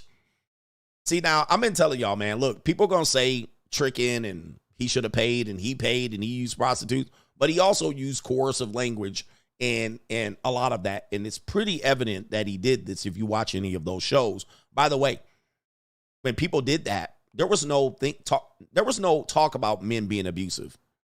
Like, there was no talk that women have this line that he was abusive. Like, this is a recent thing. This is in the last 5 to 10 years. He was abusive. All right, but that was not seen as abusive. That was seen as, hey, that's what you got to deal with if you want to rise to the top. Last one, she says during the production of the show. Really? She going back that far? And in subsequent years, she and her bandmates were forced to rehearse for up to 48 hours with no rest or food. Richard says she lost a substantial amount of weight and began getting rashes from the microphone pack she wore on her back during filming. Okay. This is petty. She was diagnosed in 2010 with anemia, a low white blood cell count, and I can't pronounce that. It's a joint stiffness caused by overuse, sprains, and infections such as rheumatic fever and chickenpox. Okay. All right. She tried to grab the bag. Listen. Hey, man, I'm not here to be the judge, the jury, or the executioner in this goddamn case, but yo, it's getting hairy for Diddy.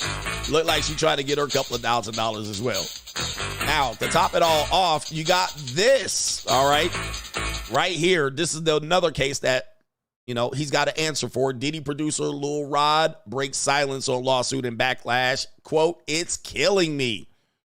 Here I stand up for justice for what I believe is right for my life, and I'm being punished." Look at this squirrely looking ninja right here. All right.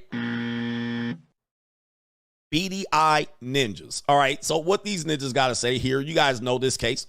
Oh, okay. Y'all ain't gonna give me the details. Oh, there it is right there. So this was on the heels of the Cassie lawsuit, which you guys know there's one specific attorney that is dealing with the majority of these lawsuits, specifically the ones that have been filed in New York State. They all have the same attorney, and I've talked about this before. Lil Rob made global headlines in February with the stunning details in a racketeering case in Manhattan federal court. Jones claimed the hip-hop mogul groped him, secretly drugged him, and forced him to solicit and participate in sexual contact with sex workers, which some of them are been identified as Instagram models and some rap singers, while Jones was working for Combs in 2022 to 2023. All right, a 73, but okay, here it is right here. There also says he's been showed kicking and stomping and dragging Ventura and so forth and so on. And says people are saying his lawsuit is fictitious. Okay. But all of these lawsuits, unfortunately, there's the lawyer right there, Tyrone Blackburn. All right, if you look up this lawyer, he has represented several people in these types of cases. All right, you guys can't see it right here.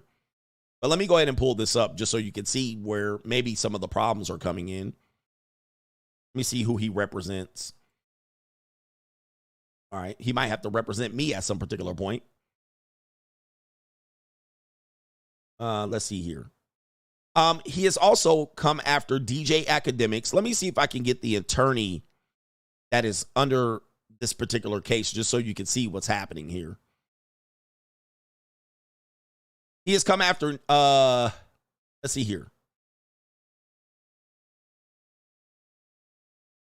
He received admonishment from other judges in the Southern District of New York. Counsel for various defendants, Nicki Minaj, T.I., and Tiny, have previously accused Blackburn of engaging in what they describe as sordid shakedown campaigns and attempts to extract settlements from wealthy celebrities. Okay, so those were three that they named. As you heard, T.I. and Tiny, Nicki Minaj, and even in this case, Diddy. And I think he represented the woman in the DJ Academics case. All right, and that's just enough. Tiffany Haddish. Tiffany Haddish was also somebody that he has gone against, and there were some claims that Tiffany Haddish had done some things as well. All right, but it is all stemming from potentially this one law firm that is going after the multitude of celebrity clients, and he also represented many of the women in the New York case, where New York had that extensive law that opened up, and they gave it a 1-year extension. Well, he represented many of the claimants in that case as well. All right, so he's been out here filing some cases, mostly copy and paste. Yes, this is the issue here. Let me show you the DJ Academics situation there. So this is Tyrone Blackburn right here. DJ Academics issues a response to the woman assault claim. All right, so there's the guy right there. So a lot of this really is centered around this individual right here. So if you want to say the man, the system, the white man, or whatever it is, all right, is after Diddy, well, okay. If you want to say the you-know-who-ish and the nanny go. I'm not going to say what race, what people. We know I can't say that. All right. If you want to say that, well, really, you have to look at this guy. I mean, this is where it's coming from. These are where I think he was in the Cassie lawsuit. He might been. I'm not sure. Do your own due diligence. But he's addressed it as even DJ Academics, so-called alleged victim. In his case, is represented by this one. All right, by this individual. All right, so there's a lot going on there. Diddy is up Schitt's Creek for the most part. And he's going to have to figure this out. What say you on this one here? I'll go ahead and re-put up a poll. So you got federal charges. You got him on videotape. What do you think are the likelihoods now that he's going to beat this case? All right, will Diddy be victorious in, wait a minute, victorious in this case? All right, this is going to be a tough uphill battle for him, and it doesn't mean it's going to end. Many of the things that he has going on in the background, it might not end. That's Crime and Law CGA. And we got coming up next, an OnlyFans model says she's too broke to monetize her OnlyFans successfully because many women are oversaturating the OnlyFans and coming in with wealth, aka celebrities. We got that coming up next and much, much more. Do me a favor, hit the like button. We're going to get to the support. Appreciate y'all watching the show. If you're a first-time viewer here, hit the subscribe button so your voice can be heard. And if you want to super chat, I know you might be like, how do I super chat, coach? You got to super chat by clicking the link on the top of the live chat right there on the Free Agent Lifestyle channel. Shout out to our brother Nikolai. Is it Nikolai? Let me see if I can say your name. Nikolai Volkov. Nikolai Vista says, Coach, do you think P. Diddy, a.k.a. Puffy Combs, a.k.a. Puff Daddy or P. Diddy, has anything to do with the deletion of Tupac Shakur? I think he did. What say you? Based on the information I have, I believe that initially he had some beef with Tupac, and it's obvious. However, he might have put in motion a motive for somebody to carry out the act. However, the act was carried out not because of him initially. You see what I mean? So let me just say it like this. He approached a certain group of people and said, hey, if y'all make something happen, I'll do X, Y, and Z. Now, they didn't immediately go do the crime. However, the events that led to the actual crime made them go, maybe we just should do this, right? So the incident with Orlando Anderson, they weren't there to shoot Tupac, in my opinion. They were not there to carry out the crime to get the money from Diddy. They might have thought he was joking. I have no idea. But when that incident happened with Orlando, then that gave them the motive to go ahead and carry it out. So, and it is rumored that he paid off somebody, an intermediary, which was Eric Von Zip. Shout out to ABL. So in that case, if he paid off somebody by saying you carried out the crime, and this is all alleged, I don't have the details. If he carried out the crime, if somebody carried out the crime thinking that they were going to benefit, and they called him up and said, hey, we did the crime that you told us about, and the money was paid, but it was paid to an intermediary who did not deliver the money to the criminals, is he involved? Right? You know? Because the person he paid, the intermediary, he is now dead, Eric Von Zip. That guy did not give the money to the person who committed the crime. He kept the money. So Puff Daddy allegedly says, here's the $1 million that I promised these guys.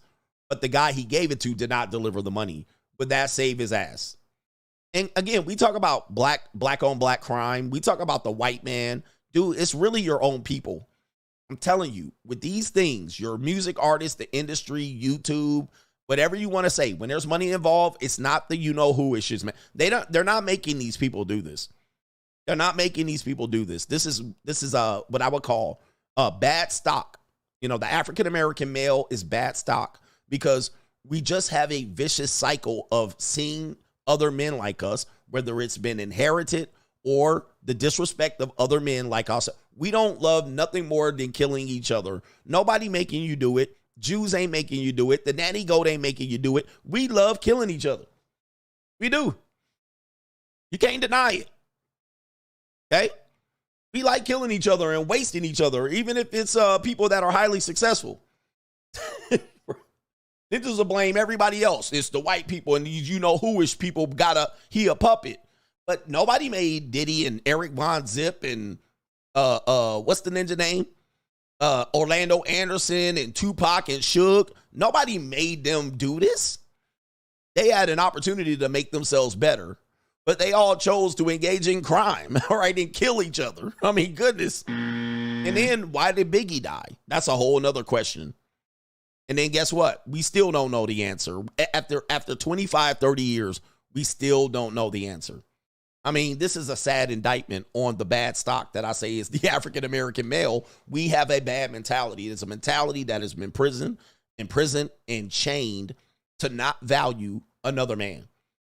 Even if that man is head of the state, even if that man is there, and we devalue our own women too, you know, in a sense.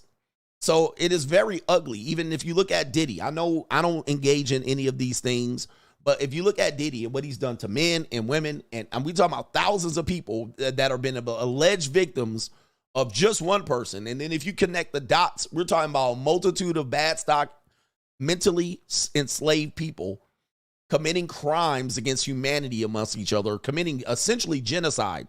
I mean, you're committing genocide against your own people. And then you want to blame somebody else? You want to blame the people that he's hiding, Epstein Island and all of this stuff? You can't blame it. Can't blame it. You got to blame your own people. For real. These are our own people. Who put Diddy up to this? Who put Diddy up to this? Did they say kill Tupac? No. Did they say to kill Biggie? No. Did he say to put a whole, what do they call it? Freak offs, hiring male prostitutes to penetrate a Dominican chick? No, nobody did this. Nobody made him do this. All right. He was doing this on his own, but he's affected thousands of people. Thousands of people. There's people that won't even say anything. Just one man. That's how big. That's how big it is. But yeah, it's bad out here. H every day. OG told me that ugly hoes are good for getting your name out there because they're always talking. So the pretty ones hear your name ringing and slanging pipe, and they want you for themselves. Most of the time, attractive women can be very insecure and shy. So yes, it could be the case. Sometimes you even to get an attractive woman, you need a referral. If you want to get an attractive woman, a good referral can help you. Right. All right. Let's see here. Shout out to Alonzo Brown. Yo, coach, just wrapped up at my job and on my way to hit the gym to get my gains. Had to drop my 2 cents here. Big thanks for creating the dopest entertainment on the internet, on Al Gore's internet. Shout out to you. The dopest. Can you get this type of information anywhere in edutainment? I think not. H every day. I used to get those Taraji types and fold them up. I did have to do all, he said, did you mean you didn't? I did have to do all of that juggling emotions. Now I rather leverage my wallet over time for your services and need or attention. Shout out to you, Taraji. 2 in the pink, 1 in the stink. Dead serious in Kansas City yesterday. I saw an old Range Rover with the license plate that said Power Couple. PWRCPL, Power Couple.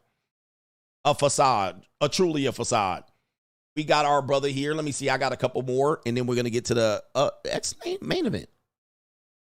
Let's see here. Snow Bunny Church on the topic of dating. What are all of your thoughts on women feeling entitled to throw a glass of water on a man's face if something she perceives went wrong on the date? And guys, I would say that's abuse. I'm sorry, that's assault. You can have her arrested. Now, we typically don't do this to women, but men are getting better at this, especially young men, because young men, Gen Z men, as much as we might critique them and call them sassy and weak, but they grew up in a time where women are equal. There's never been a time where, for Gen Z, men have been perceived as like better and bigger and stronger. They've been all browbeat into believe that women are better and equal to them.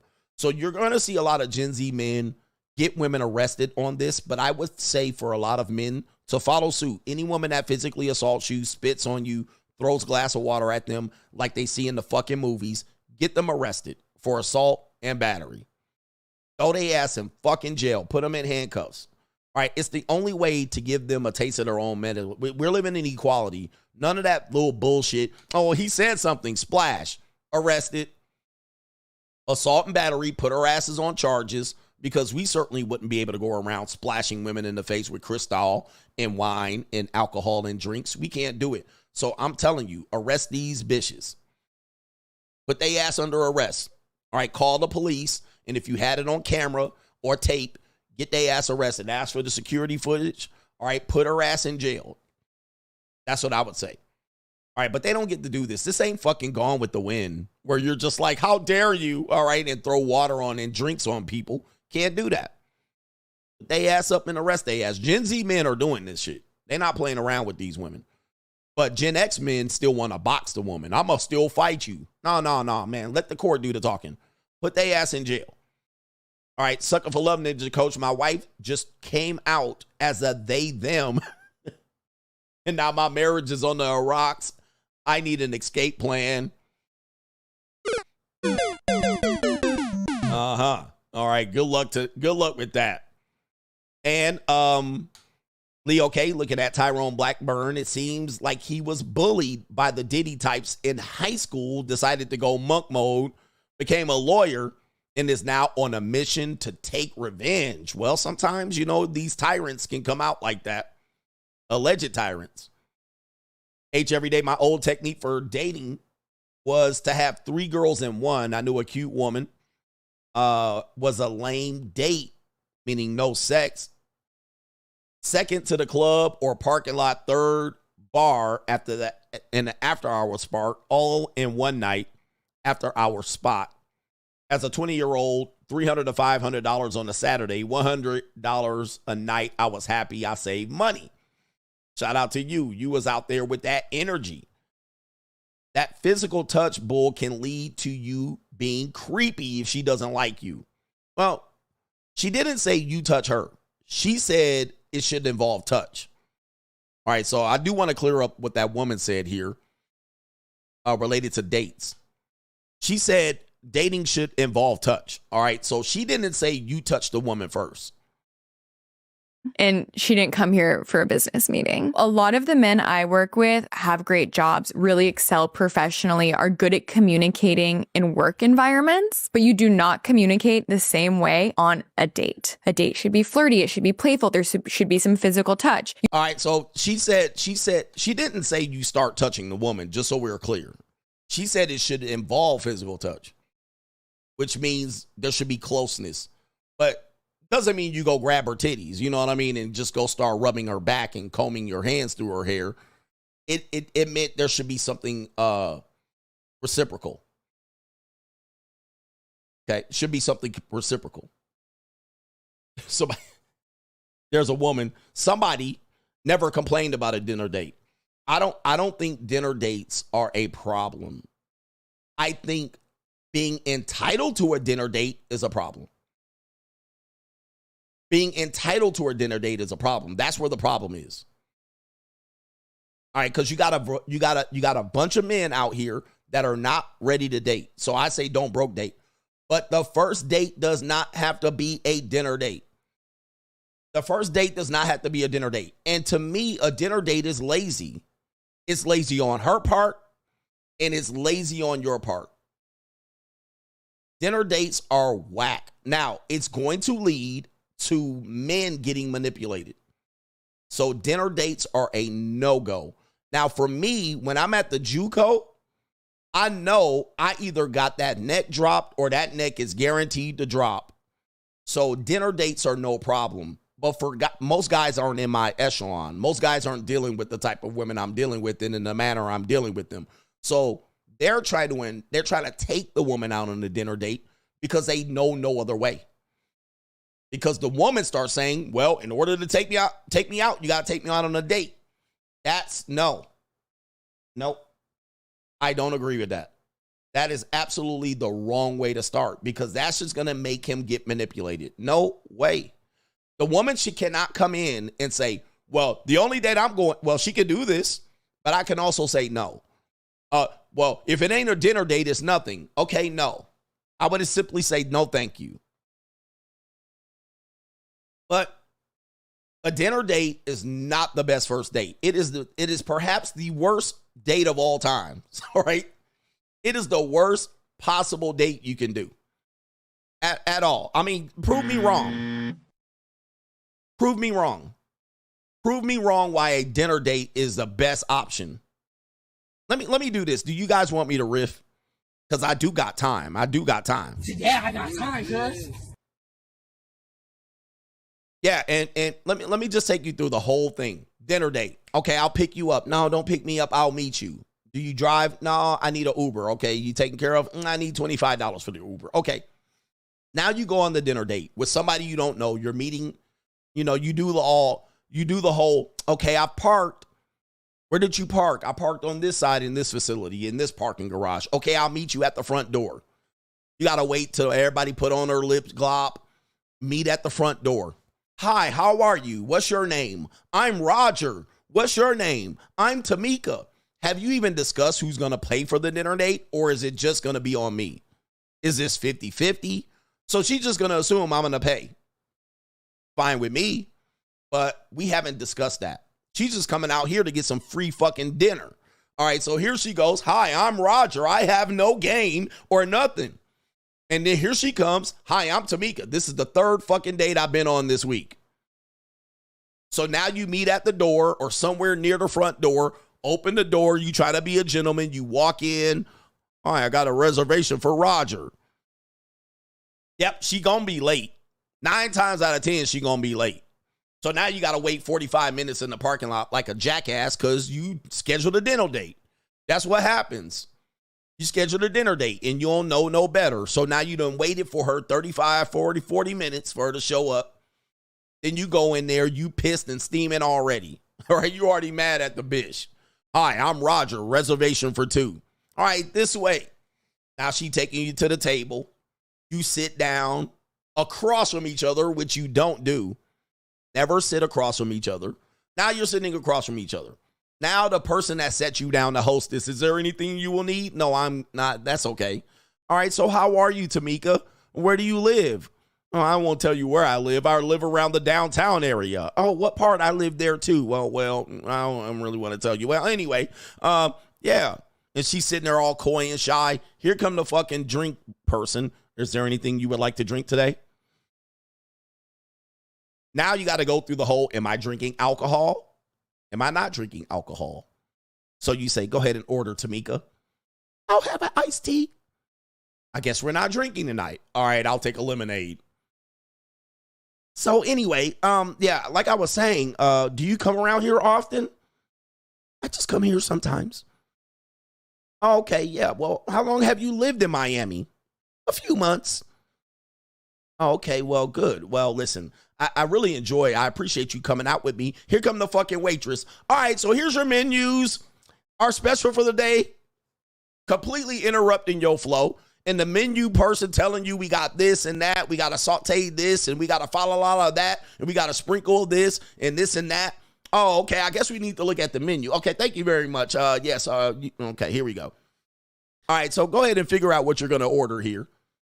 All right, yeah, I'll look at what I'm going to order. And yeah, so here we go right here. Okay, yeah, okay. I hope this bitch don't order nothing high off the menu. Okay, yeah, okay, there it is right there. I'm going to get the fucking chicken Caesar salad. I'm going to get the chicken Caesar salad. All right, what are you going to get? All right, what are you going to get? Well, I don't know. I don't know what I'm going to get. I'm thinking of getting the chicken salad, the Oriental chicken salad. I don't know what I'm going to get. The teriyaki chicken, the Korean beef. I don't know what I'm going to get. The short rib. Okay, yeah, you know, I like short rib too. I was thinking of getting the short rib. Oh, yeah, man, the short rib is good. You know what I mean? I had that. Have you ever been here before? Oh, I've been here before like 5 times. Oh, okay, all right. Maybe you know what? Maybe you should tell me what I should order. Right? Maybe you should tell me what I should order. Oh, you should order the, okay, all right. When you were here, who took you here? Oh, my dad and a couple of other dinner dates. I was here last week. Oh, okay, all right. Interesting. Okay, well, cool. Well, all right, we know what we want to order. So, yeah, have you been traveling internationally lately? Here come the water guy. Here's your drink. Here's your iced tea. Here's your lemonade. Oh, thank you very much. Do you have a straw? Oh, okay, yeah, thank you very much. Yeah, would you need anything else? Perhaps some silverware. I think we got everything. I appreciate you. What were we talking about? What are we talking about? All right, now you finally get maybe 5-10 minutes of conversation. Here come your food. Oh, here comes the food. Okay. All right, here comes the food right there. There goes there's the biscuits and the butter and the rolls. We don't need that no more. Here comes the dinner. All right, so here we go right here, eating. You know, this Chinese chicken salad is good. Oh, my God. How do you like yours? It's good. Oh, yeah, okay. Yeah, I'm glad I'm getting to know you here. So,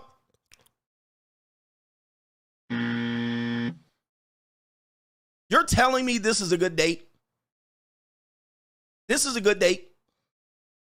This is a horrible date. Would you guys have dessert? Oh, dessert. Yeah, perhaps you want a refill of your drink? Oh, yeah, I'll take a refill of my drink. Yes, indeed. Dessert menu. Oh, shit. You know, I only got like $200 on my card. Yeah, dessert menu. Do you want some dessert? I'm thinking a chocolate cake. Oh, my God. All right. God damn, that's your band. By the time we get home, it's going to be 10:30 at night. I'm going to get no cheeks. I ain't going to clap no cheeks. You going to have the cake? Okay, we got to wait. Oh, fuck. Now she eating the ice cream. You eating it out of the spoon. How is it? You trying to give her a taste? Oh, no. Thank you. Okay, all right. Shit, all right. This girl's weird. She's a complete weirdo. She ain't got no vibe, no class, no nothing. The lady comes with the bill. She puts the bill on the table. Here's your bill. Take your time, guys. All right, people leaving. The whole restaurant gone. All right, here we go right there. Oh, but you trying to get to your wallet? Let me pay you first. She walks off. Now you know that woman ain't going to come back for 10 to 15 minutes. All right, she put the bill down there. You dig in there. The girl done got the bill, sit at the table. She like this. She ain't even looking at the bill. Okay, I guess this bitch ain't gonna pay for the bill. I ain't even got no conversation out of this shit yet. I ain't even got no conversation. All right. The lady comes back. Oh, here you go. Here's my card. All right, I guess this is on me tonight. Barely got no conversation. She walks off with the fucking thing. It's going to take her 5 minutes to come back. As soon as she comes back, thank you very much. Now I got to look at the receipt. I got to put the tip in. All right. The tip, calculate it, get my calculator out. What's 20% of this shit? All right, right here. And then she's like, can I get a box to go? Them my leftovers, baby. I just paid for that. Them my leftovers. Now she taking a box. It was nice to meet you. Pat you on the back. Walk off. I'll think about calling you. This is the worst date of all time. This is not how you date, brothers. This is a dumb date. This does not build rapport. It does not see if you have flirtation and fun. This does not get to know you any better. All right. You basically can't have a civilized conversation. All right. Because you're being interrupted at least 15 times. You're eating. You can't talk while you eat. You're trying to act like you got some class and some fucking manners. And then you go home. She goes home and brings her leftovers to Pookie. Yep, and she done took pictures, click of all of her food and posted that shit up on Instagram story. And what the fuck did you get out of that? So my opinion is dinner dates are horrible first dates. Horrible. Horrible. They're the worst. Terrible. Not for the guy, absolutely. For the guy, absolutely does nothing for you. All right, you didn't get to know the person better. Not at all. I mean, you just basically verified that person is who they are. You could have done this over mini golf. All right, anyway. Shout out to our brother, let's see here. Augusta says, you had to look me up due to the shadow banning. Just shout out to the shadow banners here. And he says right here, when the BW is God, then they'll expect you to kneel. Yeah, I mean, that's all low self-esteem talk. We got Preston says, in their minds, if you can't just dish out endless free meals, you shouldn't be dating. Price is wrong. No, dating is messed up. The game is messed up. We got too many manipulators. Westmoreland says, courting is for worthy virgins. I agree with that. Courting is for young people. Courting and dating is for young people. It's a young person sport. Old people should not date at all. Not in what they call dating. If you're over 29 years old and it's a 30, you had your opportunity to date and grab banana splits and shit like that and go to the goddamn the Dairy Queen. The rest of you people are manipulating the system. I Need Money says F Yoda and Derek Jackson, they be pandering too much. Yes, they do, and they've proven to be who they were. Joseph Chandler says, check out Lion Ass Kamala by the Lazo Alexander. I've seen that video. Shout out to Bob B for the support on the Cash App. Half Spaceship Will Travel. Coach's dinner date reenacting, always killing me. Terrible. Terrible. And then she's like, I had a nice time. Thank you very much for just feeding me. You're such a gentleman. You're generous. And I just wasted money for the most part. Now, again, if I know what I'm going to get after it and it's flirty and fun, like this is what I would do for people that want to know. If we went out to mini golf, this is what I would do. I used to, when I dated, and this was a slam dunk, we would go do something first, bowling, mini golf, something like that. Then after that, I would invite her, hey, let's go get a drink. Let's go to Houston's. Let's go get a drink. Let's go get an appetizer. Let's go do something. But I would only invite them after that interaction was successful. You see what I mean? Like after that interaction was successful and it took 35 minutes to do the whole mini golf course. Now, if we really vibing and flirty, we could do the second course because there's always 2 courses. So if we really vibing and we hitting it off, hey, you want to do the second course? Yeah, why not? All right, go ahead. It's going to take another 30 minutes, 40 minutes. Now that's an hour and 10 minutes. Now, if we really hitting it off, hey, you know what? You want to go grab a drink? Let's go to Houston. You want to grab a drink, get an appetizer? Oh, yeah, it's cool. If she's really cool, that's going to be enough. That right there is going to be enough. You don't need no fucking dinner date and sitting there with somebody awkward. So then that's going to be enough. Same thing with bowling. All right, let's go bowl a couple holes. Let's go to Top Golf, hit the ball. All right, you want to go after to get the dinner after that? Sometimes they want to just go fuck after that. All right, sometimes that's going to be enough. The mini golf or the Top Golf or the bumper cars or that's going to be enough. She's going to be like, yeah, you're good, I'm good, and then you go to the crib. All right, so then you can say, she can be like, no, I don't want to go grab drinks. Oh, you want to come to my place and grab drinks? 5 times out of 10, she'll say yes. That's enough. But you don't need to do no dinner date. Dinner date is terrible. It's a terrible way to get to know each other, a terrible way to interact. It's a terrible way to start off your conversation. It's horrible. Anybody that prove me wrong, right? Come on. But sometimes she'll say, yeah, let's go to Houston's and let's go to the fucking place and go get a drink, sit at the bar, order an appetizer. You seem cool to me. I feel like I'm comfortable taking the next step. We already had some flirty fun and touched and might kissed, or you might have kissed my neck or gave me a good hug. Then after a couple of drinks and a couple of appetizers, some crab cakes or some lettuce wraps or some shit like that, want to go back home? All right, clap cheeks. Okay, or not go back home. I'll see you again. But, the idea of the dinner date is terrible. It's not a good way to know each other. It's not. It just leads to manipulation of men.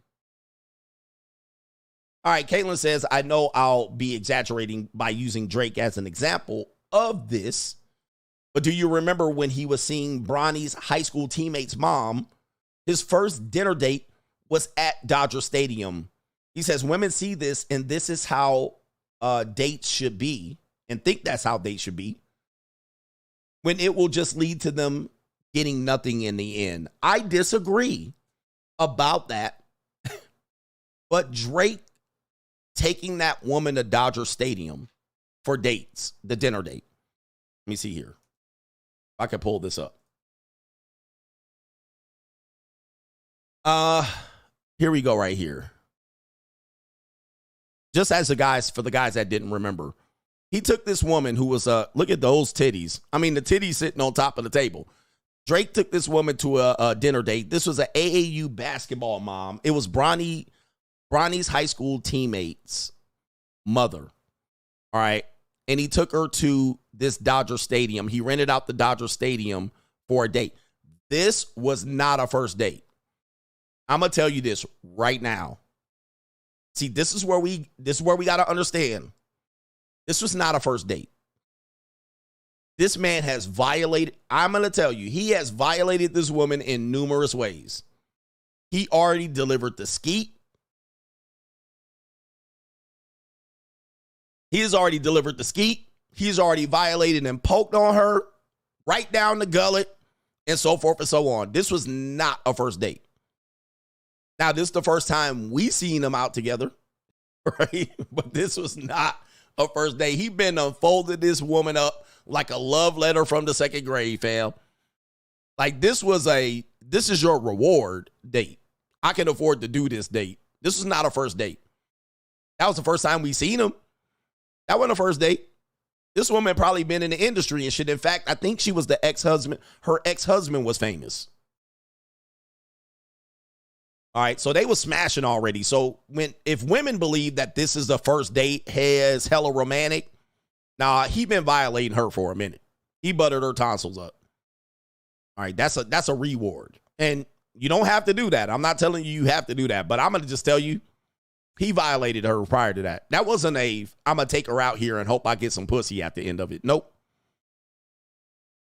He already smashed. He already done folded that up really well. Okay. All right, but I think she was also linked to a professional athlete. I think that who she was right there. So that's my opinion on that. So you got to distinguish between, because that was the first time we saw her. How do you know how many times he took her out? How do you know how many times he's had sex with her? I guarantee you he had folded that up already. All right, but anyway, so again, that wasn't the first date. Now, again, if you want to get to the level where you think you got a girl good enough to want to do that, that's your own prerogative. I'm not against it. I'm not for it. If you want to take a girl out and give her fucking flowers and you done violated her and she done sucked you off and swallowed your kids and you feel like she good and needs a reward, go ahead. I ain't going to stop you, right? But I'm not against that. Like, people think I'm against dinner dating. I'm not. But if I know you and I've been with you already and we good, have at it. I don't have a problem with it. I'm talking about first dates. He said that's big aftercare. Facts. That's aftercare. All right, that's all that is. And let me see here. What was that woman's name? Amari Bailey. Amari Bailey. See who her ex-husband was. Her ex-husband is Aaron Bailey, wide receiver, former wide receiver for the Indianapolis Colts. So she, again, that's as close enough to the industry as you can get. Yeah. So she been around. She ain't no sucker. She been around the industry. And I think they went to, anyway. Anyway, that's what I think. That's what I think on that one. So, yeah, that wasn't the first date. And by the way, it's all relative. I don't think that cost him a lot of money. All right, it is what it is. Shout out to Brian. B. Taylor says, thank you so much, Coach. The dark side has opened my eyes. FYI, the dark side is only for the able. I've had 2 chocolate baddies at one time and a 1v1 with a chocolate thin mint. I keep 2 sessions in rotation. With their message, I've evolved and elevated to 6 figures, and I can't do the hungry hippos anymore. Shout out to you. He says hip hop and hip hip hooray for CGA, the teller of truth. Now, here's the thing. If you're a woman and you're not in shape, you're overweight, obese, classless, you certainly have no business being in no restaurant establishment whatsoever in broad daylight or in dim lighting. You have no business demanding a cotton picking thing. So if you ain't got no class, you broke, all this. If you don't sit your ass down and you dating regular guys, sit down. You have no business telling a man what he needs to do to take your big back ass out to a restaurant. I'm always hungry. All right, come on. Stop. That's my opinion on it. All right, these men won't take me out on a date. Well, look at you. I mean, come on. Who wants to be seen out in broad daylight with you? Let's get your shit together. All right? Let's get your shit together, man. We got to start telling people and putting their ass on point. All right, I'll parade you around if you a fine piece of calico, but I ain't taking no big back out in public. All right, I ain't. All right, what are we doing here? Shout out to our sister Faith. Says, Coach, he says, you and your big mouth, LOL. Why did my supervisor just tell us on a team call that we had to come in 4 days a week now? Currently, we work from home twice a week. He says, too bad for them. I am on my way out. Anyway, he says, okay. She says, gotcha, bitch. I told you they're going to start making y'all come in to work. Shout out to Sha.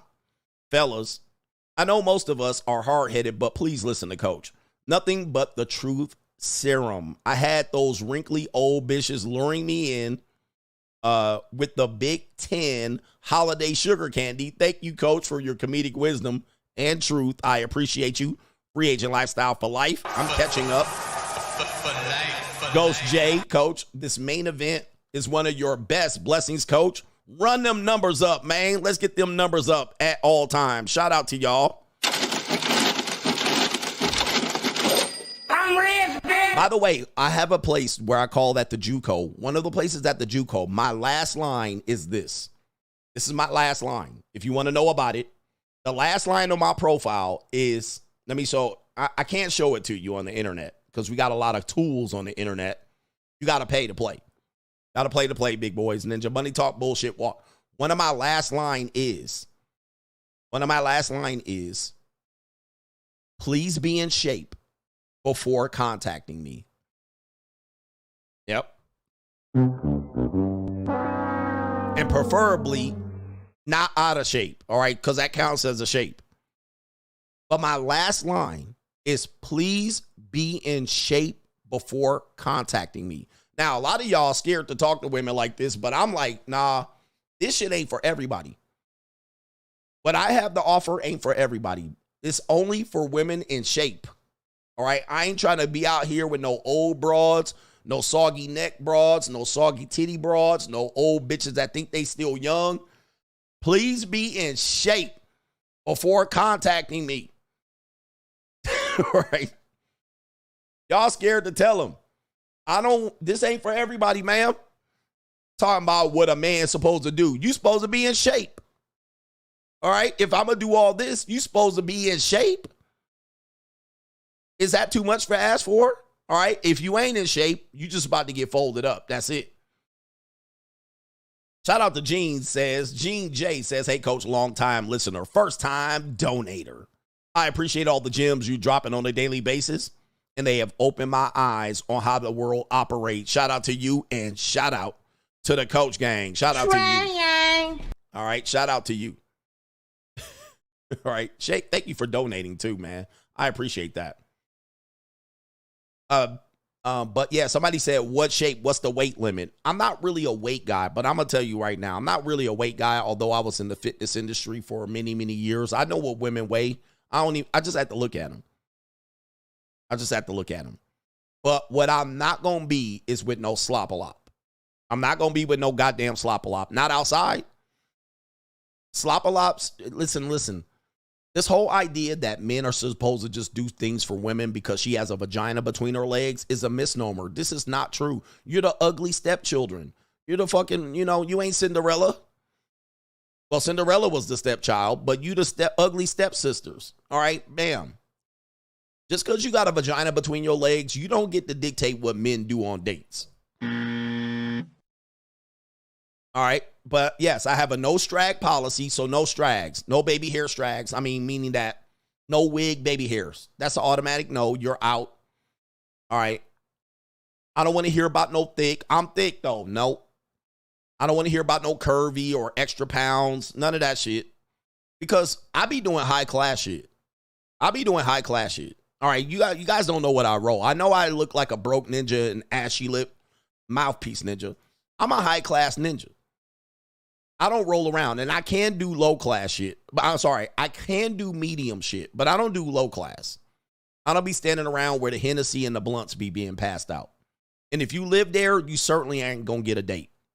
If I can't pick you up and idle my Porsche 911 for 5 minutes in front of your apartment complex and not feel scared, you're the wrong one for me. So I do date women that actually have a barrier of entry themselves. You can't be no broke broad.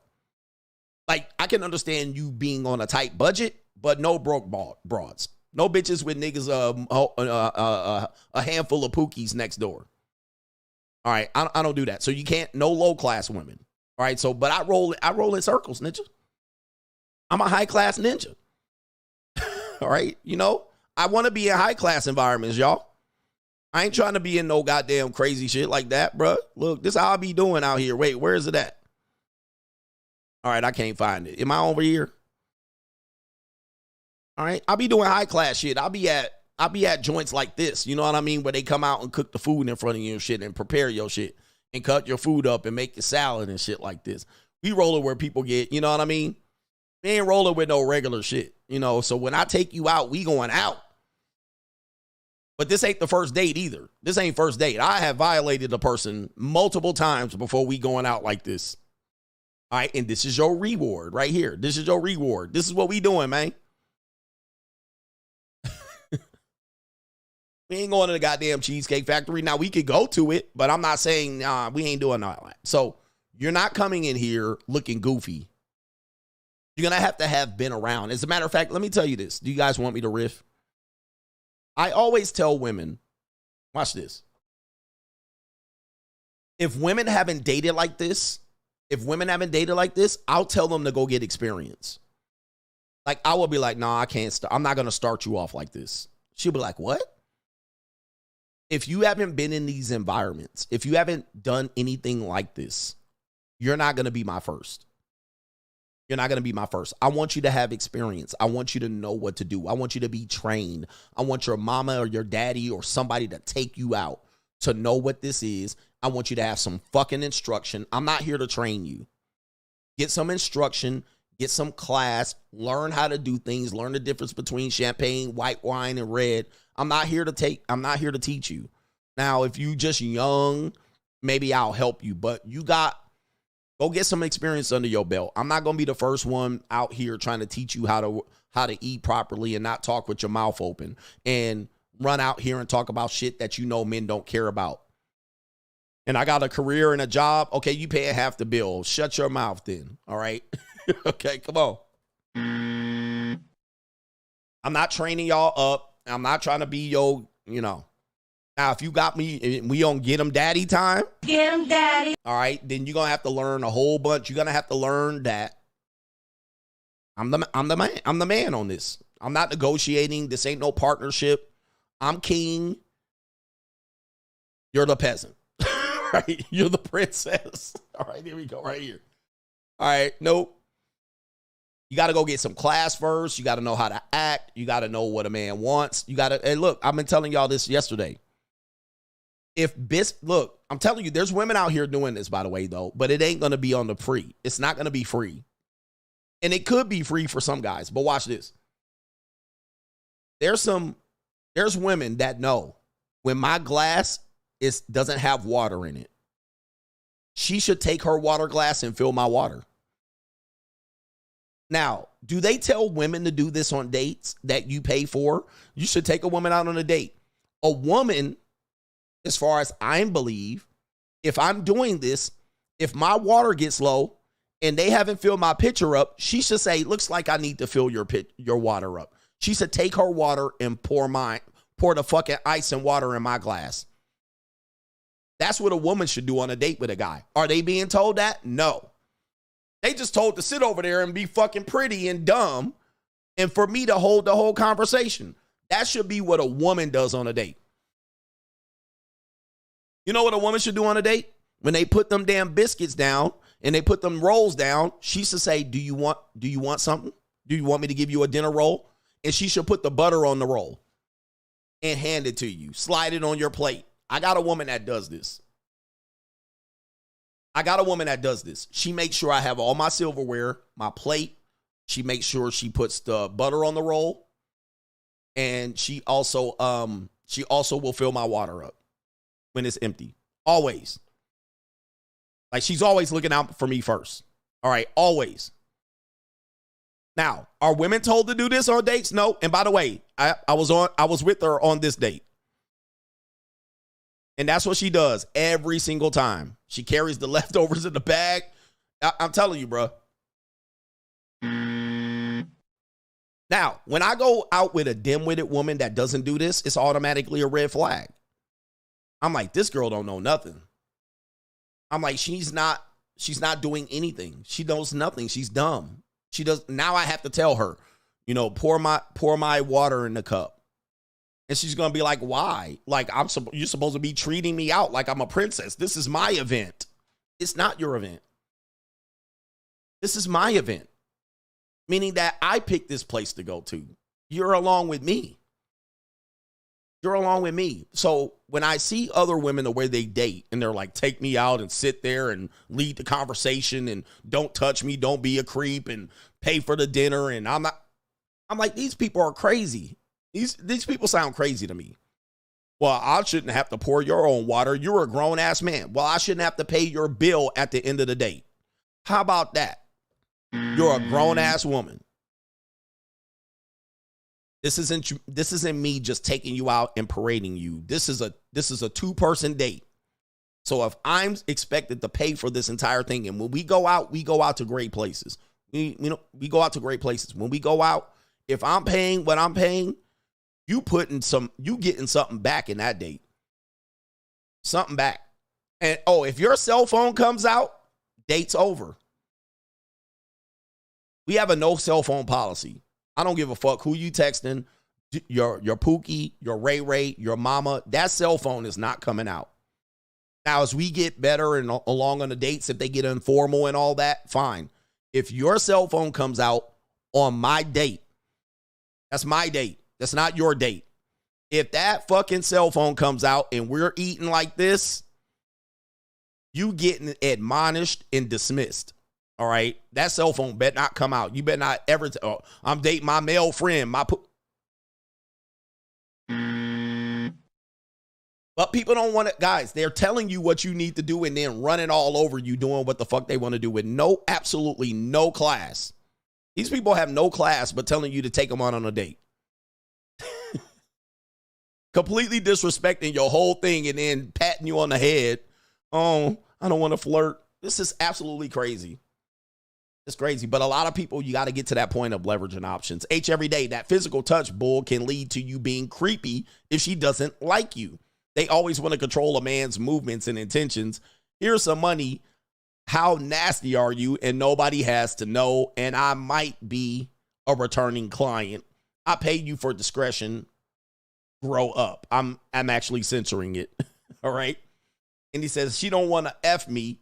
She wants to F my car. Shout out to UGK. But ladies, y'all need to get to some. And the funny thing, I see people saying it's controlling and abusive. To expect you to be treated like a common human being instead of a credit card. For a woman to treat you nice that doesn't know you, you're abusive. Like, it's crazy. It's crazy. These women are not ready to date. I'm been telling you, you can disqualify 90% of women right off the top. Now, if you can't, you're not where you need to be as a man. You can disqualify 90% of women right off the top. First of all, just on body weight alone. You can just eliminate 50, 60% of them just on them, how they treat themselves as a human being. Look at all these people leaving. Y'all don't want to hear it. Just on how you treat yourself as a human being. Look at your upkeep. Look at how you treat yourself. You can eliminate 90% of them, but 50, 60% of them just on how they keep themselves. Then tattoos on the titty. Whatever you don't like. You can just dismiss. But you got to get to the levels. And that doesn't mean money levels. It's just mindset. You got to change how you're doing. Free agent lifestyle. It doesn't say segregate from women. It says get yourself in a position where you enjoy even yourself in your own company before trying to get in the company of women. Okay, but then these women come out, oh, I have a vagina between my legs. Man should take me out on a date. No. You have absolutely no class and understanding of how the date should work. This is a simple one.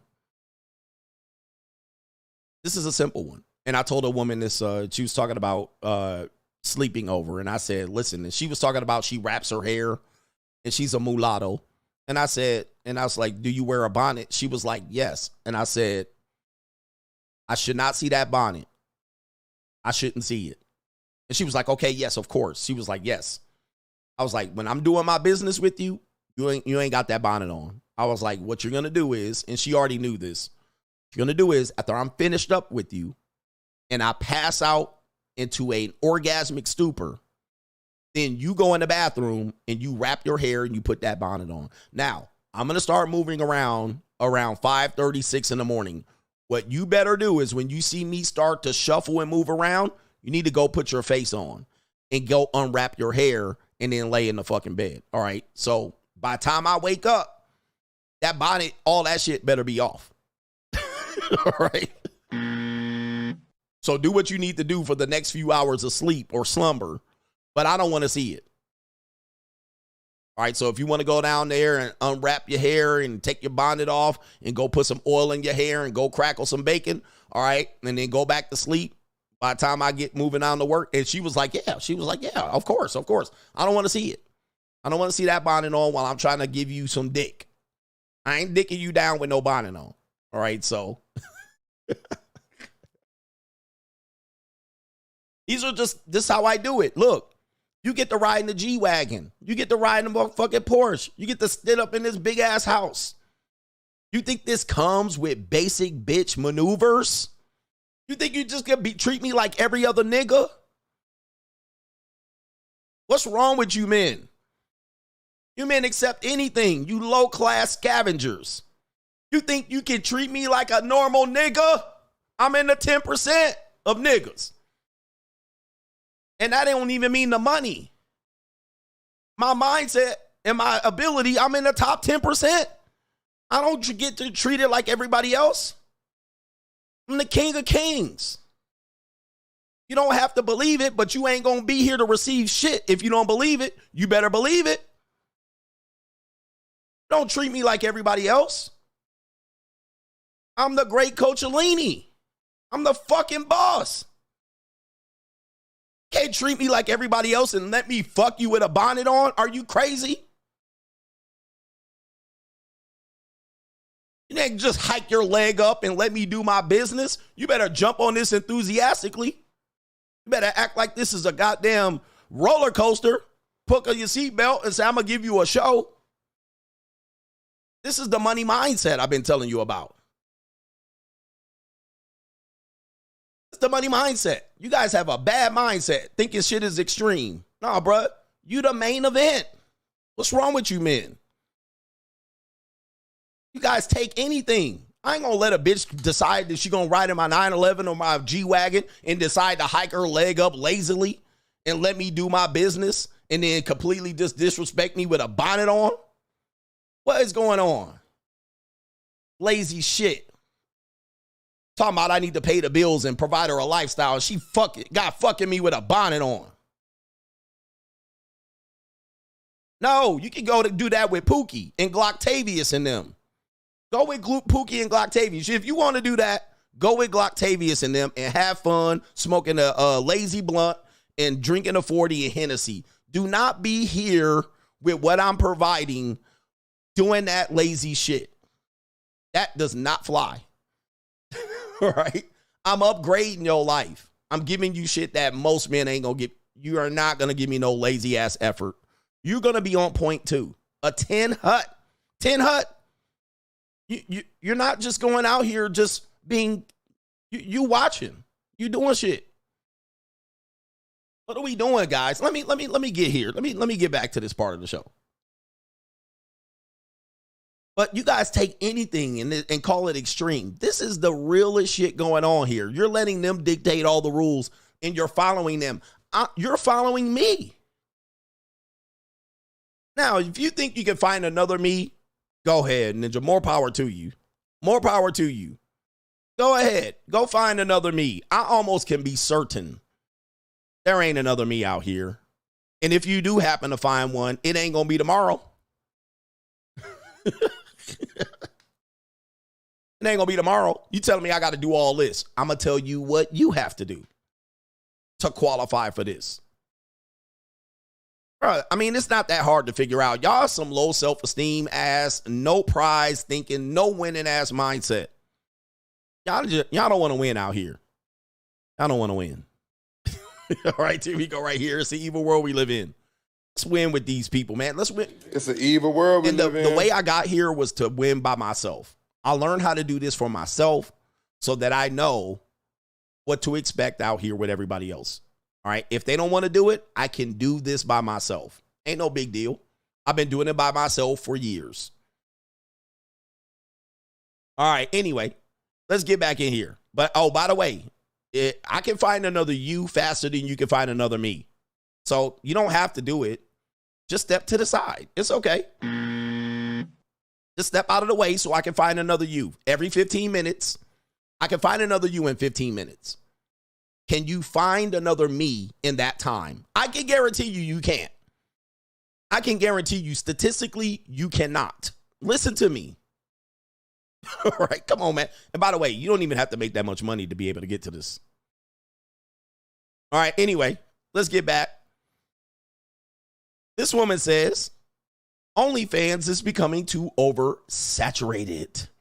Here we go. Guys, why you shouldn't do adult content like OF. So when OF first started popping off, it was good money and it was legitimate, but it's become more like an MLM. Like, obviously, if you get into OF when you're already rich, you're gonna stay rich. You have enough money for good equipment. You have enough money for promotion. You have enough money for plastic surgery to look as beautiful as possible, right? When OF first started out, there was not a lot of competition and it was really easy to make money, but it's been so highly glamorized and people think it's so easy that everybody does it now. And because everybody's doing it now, money is a lot slimmer for us all. It used to be so easy for me to grow online. I could get 10,000 followers like that, you know, and I had 30,000 followers on Twitter and I don't even know what's happening there. I mean, I was just talking about this, guys. Dude, there's just too much sex out here. There's just too much women. There's too much booty. There's too much titties. There's too much everything. And even women that are somewhere in high-profile circles, brothers, they can jump on OnlyFans too and barely have to show anything and take all of your engagement. We were just talking about this. And every 15 minutes, I can find a new girl to follow. I mean, it's not that hard. Not even 15 minutes. Every minute, I can find a new girl to follow. But you can't find new men willing to pay for your services. You have a limited short shelf life, and it's oversaturated. There was a meme that came up the other day. Of a woman saying, how come men are not impressed by lingerie anymore? Have you ever seen this meme? How come men aren't impressed by lingerie? Which means, in effect, there was a time where men would look at Victoria's Secret magazines. We will look at Playboy. We will look at Cheesy Maxim. We will look at Victoria's Secret lingerie show. And we would be impressed. We'd be like, oh, wow, look at her in those bra and panties. I would love to take them off. But this woman was like, how come men aren't impressed by lingerie anymore? And one of the answers were, because y'all wear that shit to Top Golf. Y'all wearing lingerie everywhere. It's not something to see anymore. We see your drawers when you bend over. We see your lingerie drawers when you bend over. We know when you wearing panties and when you not. The market is saturated by women wearing lingerie drawers. I mean, it's not impressive anymore. It's kind of like we have become numb to it. We're numb to it. It's not that big of a deal. We got the internet, Instagram. Ain't no big deal. Right. You wear it everywhere. Now, when we call you out and say, why you wearing that lingerie? This is not lingerie. It's a camisole. It's a cami shirt, but it looks like lingerie. It looks like lingerie. You guys are wearing underwear out all the time. Right? There you go. They're wearing underwear and lace trimmings. I mean, come on. Lace cami. You're wearing drawers out. All right, as regular clothes. This little silky shit. Oh, this is my silk shirt. That's a slip that you would normally wear under a dress, but okay. More power to you. If you want to wear underwear outside, call it what you want. Call it what you want. But now we have become desensitized by your drawers wearing outside. All right, so we're not, you guys wear, what do they call it? What do they call it? They wear boy shorts, which are like drawers. They're boxer shorts for girls. You would wear something over the boy shorts. Y'all just wear it outside. They wore corsets. They wear corsets outside, all right, to do regular shit. Corset cami. So look, this is an example. These are, oh, I better be careful. All right, let me see if I can pull this up here. This is an example. That's lingerie. That's lingerie. But they're wearing it like a shirt. And then they want you to be excited for them buying some drawers and getting it naked in front of you. That's a corset, camisole. This is underwear. This would have been underwear in the 1980s. But hey, more power to you. You keep walking outside like this, men get desensitized by shit like this. All right, here's another example here, right there. That's a laced up cami. That would be underwear. That's what women wear, or hoes, or girls we looked at in Playboy and Maxim or whatnot. Do whatever you want. Then just use whatever information you can get with this. Let's go back to the video of this woman. So now she's wondering why guys ain't buying her OnlyFans. Look at you. First of all, there's a million women that I can buy it from. Because even if I want to post good content that's nude, I can't even get traction there. And don't come on here and say, oh, it's because you're old. It's because you're ugly. I'm hot, okay? And I do perfectly well. Oh, my goodness. She says she hot. Again, you can't tell them nothing. You can't tell them nothing. Now you're hot. Don't say it's because I'm old and not good looking. She says I'm hot. See, man, you can't tell them nothing, man. You got to let them suffer. Because you're ugly. You got to let them suffer like Brittany Renner. You got to let them suffer. I'm hot, okay? And I do perfectly well. It's just the competition is staggering. Yep, competition. They don't want to compete. They don't want to compete. I told you about the situation where I had this young flatback. And I tell you this all the time, just so you can see how they think. She said she was at a strip club. And she said the women in the strip club were wearing the same outfit as she was wearing. Meaning, as we were looking at earlier, let's give you an example. It would be an example like this. I mean, you know, probably to an extreme. Extreme example would be like, I would suppose this. All right, this right here. And this woman was 24 years old. She had just graduated from a top-notch University of California school. And she was like, hey, the girls were wearing exactly what I was wearing. And I said, bruh, I said, this is what you don't realize. I said, you're wearing what strippers wear. You're wearing what strippers, this is what women don't get. You're wearing hooker clothes. You're wearing what they're not copying you. You have copied them. However, when you go to Forever 21, that's what they're selling right here. So she thinks that somehow the worlds have merged and collided together, that women of America are wearing what the strippers are copying the wardrobe of the women of America. Oh, wow. The women of America are wearing this and they go to the strip club. No, you guys have copied them and made it mainstream attire. Hence, the big eyelashes are for prostitutes to protect their eyes from semen dropping in their eyeballs. All right. You guys have now made big eyelashes, which are Mae West hooker eyelashes, normal. Now you go to a brothel and think the hookers are wearing the same eyelashes as you. No, you're wearing the same eyelashes as the hookers. But that's neither here nor there. All right. You guys are dressed like the same people. You guys are dressed like the same thing, but then claim, well, but I'm hot. Okay. And why men don't want, bruh. And I don't have the time. I don't have the money. I don't have the resources, especially with 4 kids, to keep up with other girls in this industry. Not to mention the only place. Did she say she had 4 kids? Oh my goodness. All right. So this is the world we live in. And take a look at this woman. What are you complaining about? I mean, really? Like, you know, you got 4 kids, you're a 4-time single mother, and you're complaining that Kim Kardashian jumping on OnlyFans and taking your, taking your audience? I mean, Jesus.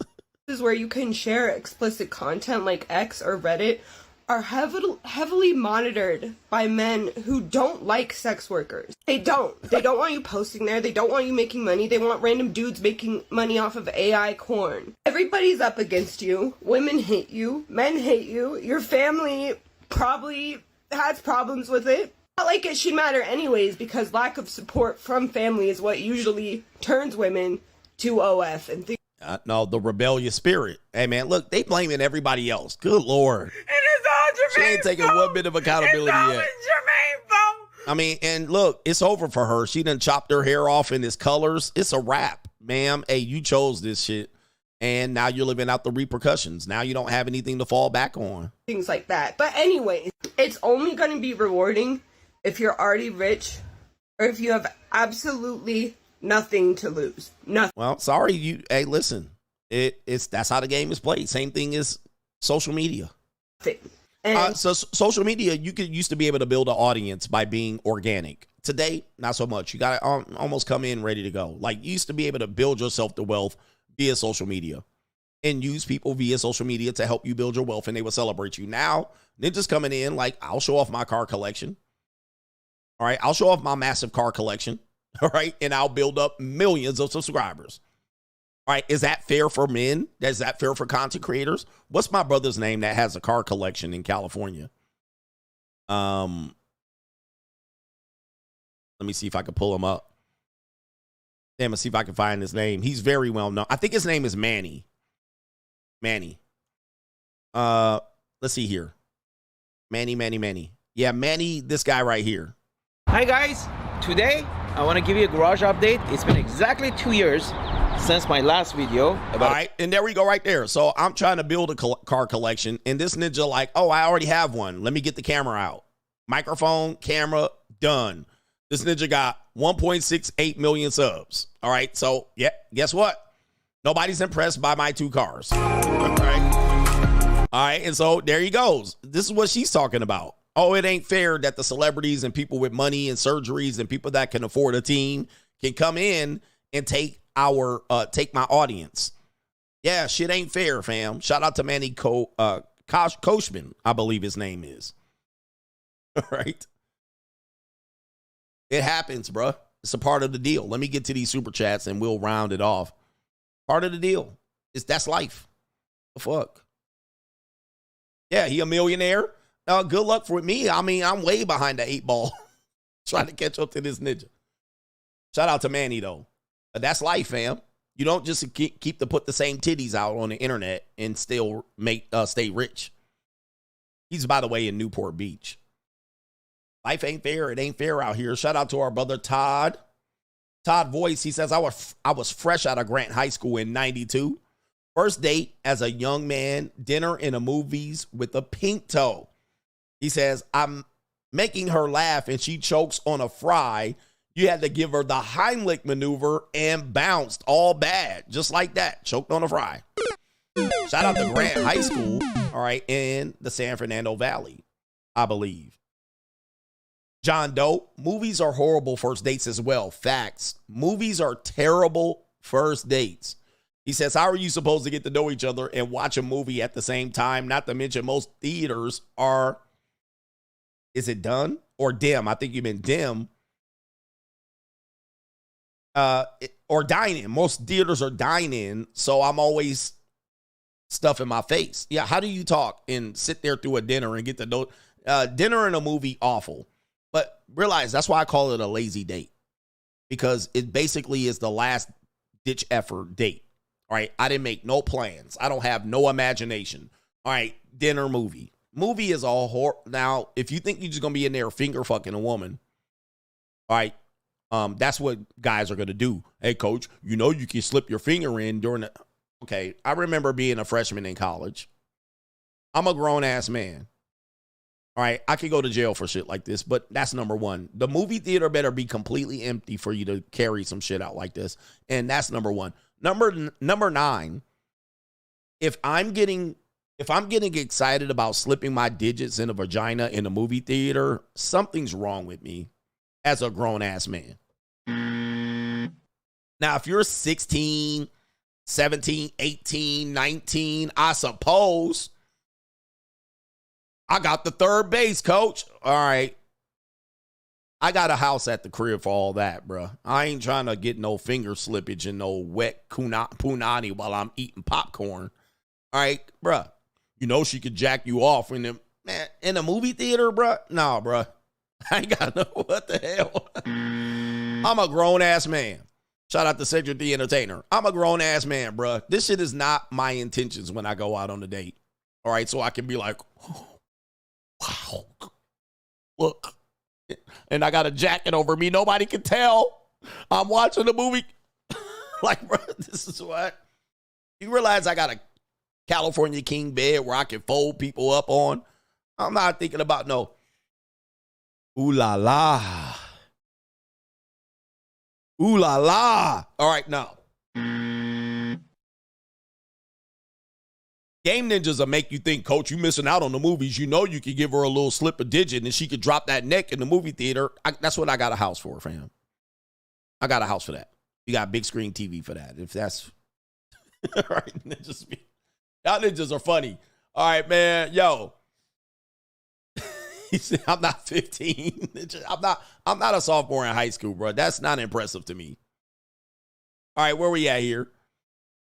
Shout out to Mo Free Style Life. He says, high class all the time. The JUCO is undefeated. And having saved so much money and focus and getting my money up and about to buy my first motorcycle. Shout out to you. Thanks, coach. And if a chick at the JUCO messages me and she is fat, I automatically block her. Fit friendly, snow buddy heaven for me. That's what you want. That's what you get. You call your price out here. Same thing as when you go to Thailand. You get to pick what you want. You don't take the scraps. All right. Yo. Take the scraps. Where we at here? We got a couple more. Let's see here. CGA, Macaroni Tony, your birthday is coming up. How come we haven't had a party before?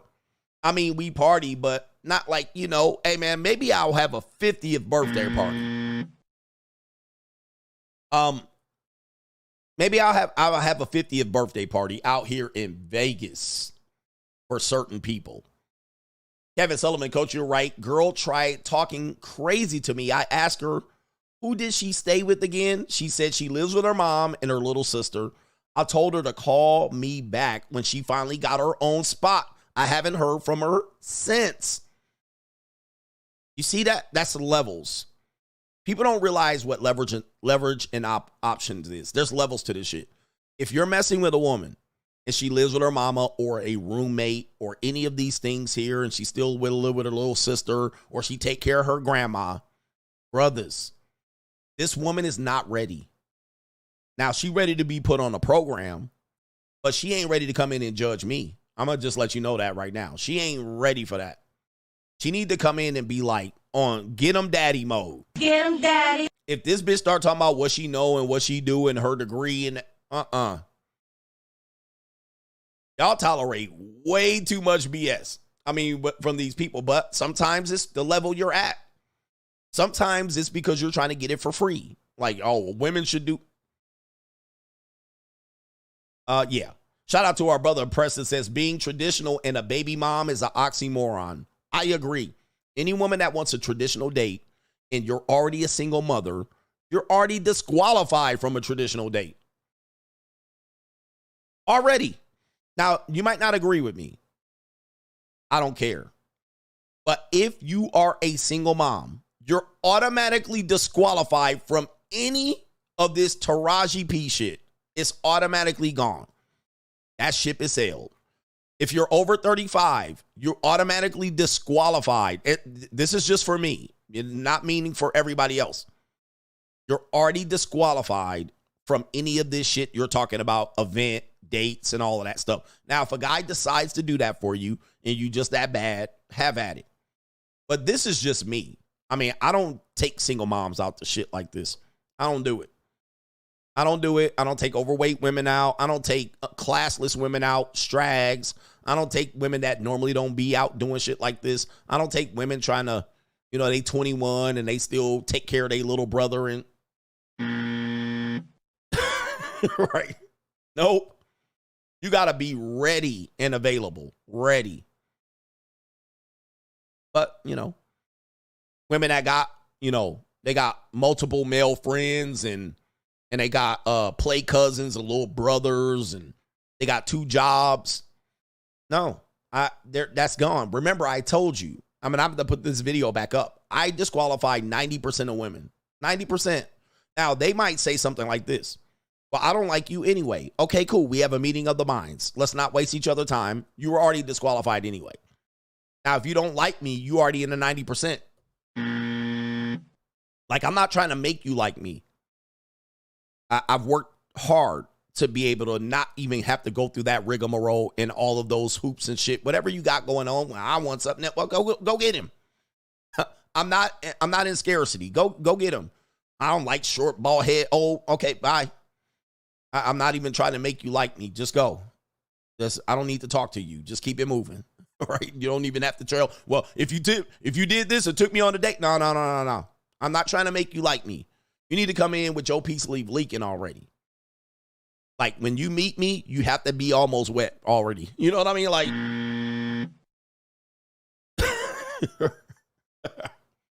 Come in correct. Come in ready. I don't need you to be able to say, well, maybe if you did this, I might get wet. No. Next. I might think about it if you did. Nope, next. I might think about dating you if you gave me a first date, a dinner date. Next. If you planned a creative date, I might think about you. Next.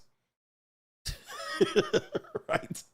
Next. All right. I don't got no time, bruh. I don't have no time. No, I'm not trying to prove shit to you.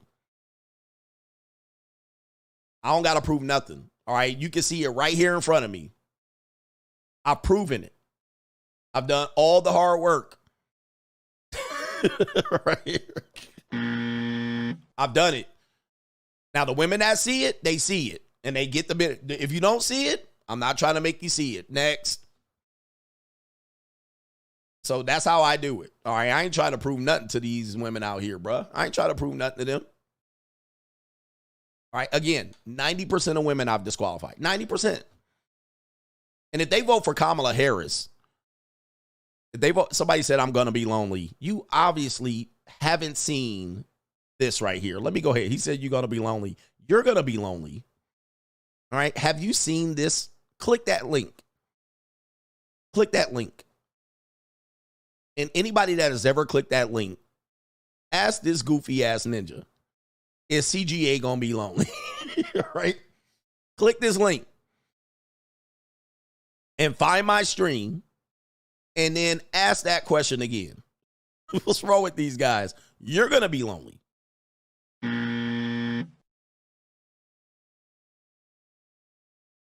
Click that link, but I guarantee you won't be able to click the link. You ain't going to find the information, all right, because you a free ninja. Shout out to Preston says being traditional and a baby mom's is an oxymoron. That's a fact. Eric Scott is in the building. Shout out to you, great Scott. Shout out to our brother Chris Singleton. Diddy going to snitch on everybody. You know that's coming.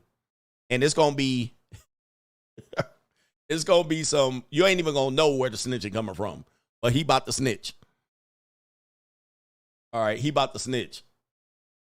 Let me see here. Oh, I think we got everybody. And I was about to say something else before that goofy ass ninja talking about, oh, you're going to be lonely. All right, Jesus. Click that link. Right there. I'm going to put it up again. Click that link. And y'all got to start from the beginning. Y'all got to start from the beginning. The free agent lifestyle is undefeated. This starts, before you get to the JUCO, you got to go to the free agent lifestyle. You got to completely change your mind, your mindset of what's going on here. Click that link.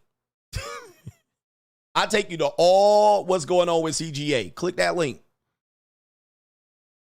Money Mindset is locals is Sunday morning. Money Mindset is Sunday night. Locals is Sunday morning. Money Mindset, guys, you don't have to click the link neither though. You don't have to click that link. Don't do it. All right, you don't do it if you don't want to. Right. All right. Money Mindset right there. All right, look, I think that's it.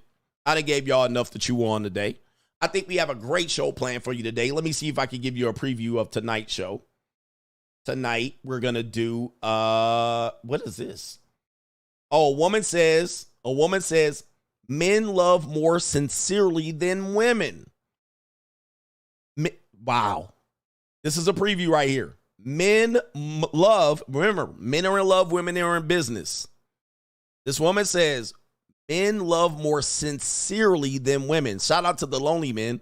Women are literally socialized to fall in love. We will damn near try to fit anyone into that role. Men are socialized to not LOL, plus they gain nothing from it in a sense. Men gain nothing from love. Ooh, wait.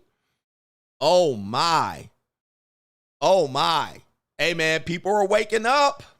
People are waking up. That's coming up in tonight's show. Men love more sincerely than women. All right. It is not the women are the lovers. It is the men. And a woman says marriage is not for happiness. Another sister. If you want happiness, it's not going to be in marriage. I'll give you a preview of the sister saying that right now. Preview of today's show. Marriage is not for happiness. What do I tell? Guys, it seems like Does it seem like a lot of things that I've been saying for years has seeping into the mainstream?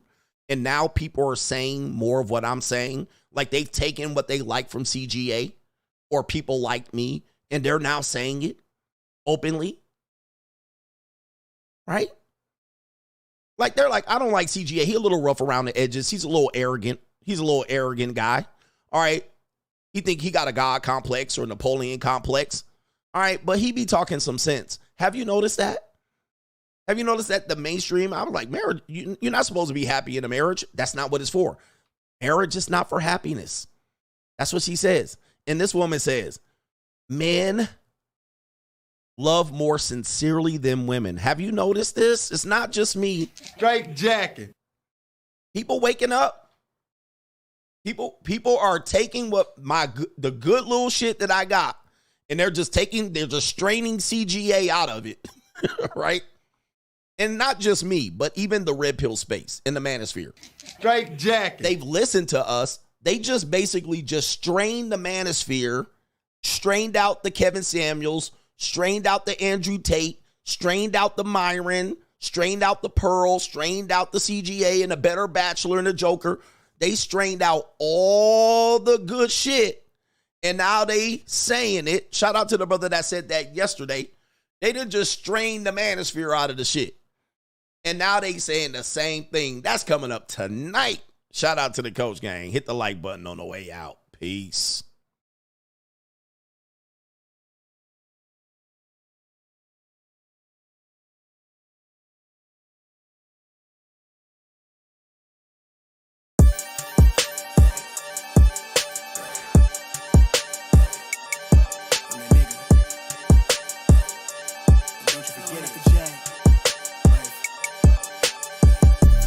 Vibe blowing at the J, got the loud jumping at the pay. Everything I'm on slab. Everything I do is got the Benz jumping at the bay. Vibe blowing at my J, got the loud jumping at the pay. Everything I'm on slab. We've been with the Brazilians. This would be the first. They wild, I think. I'm innocent. Bro, you hear that guy?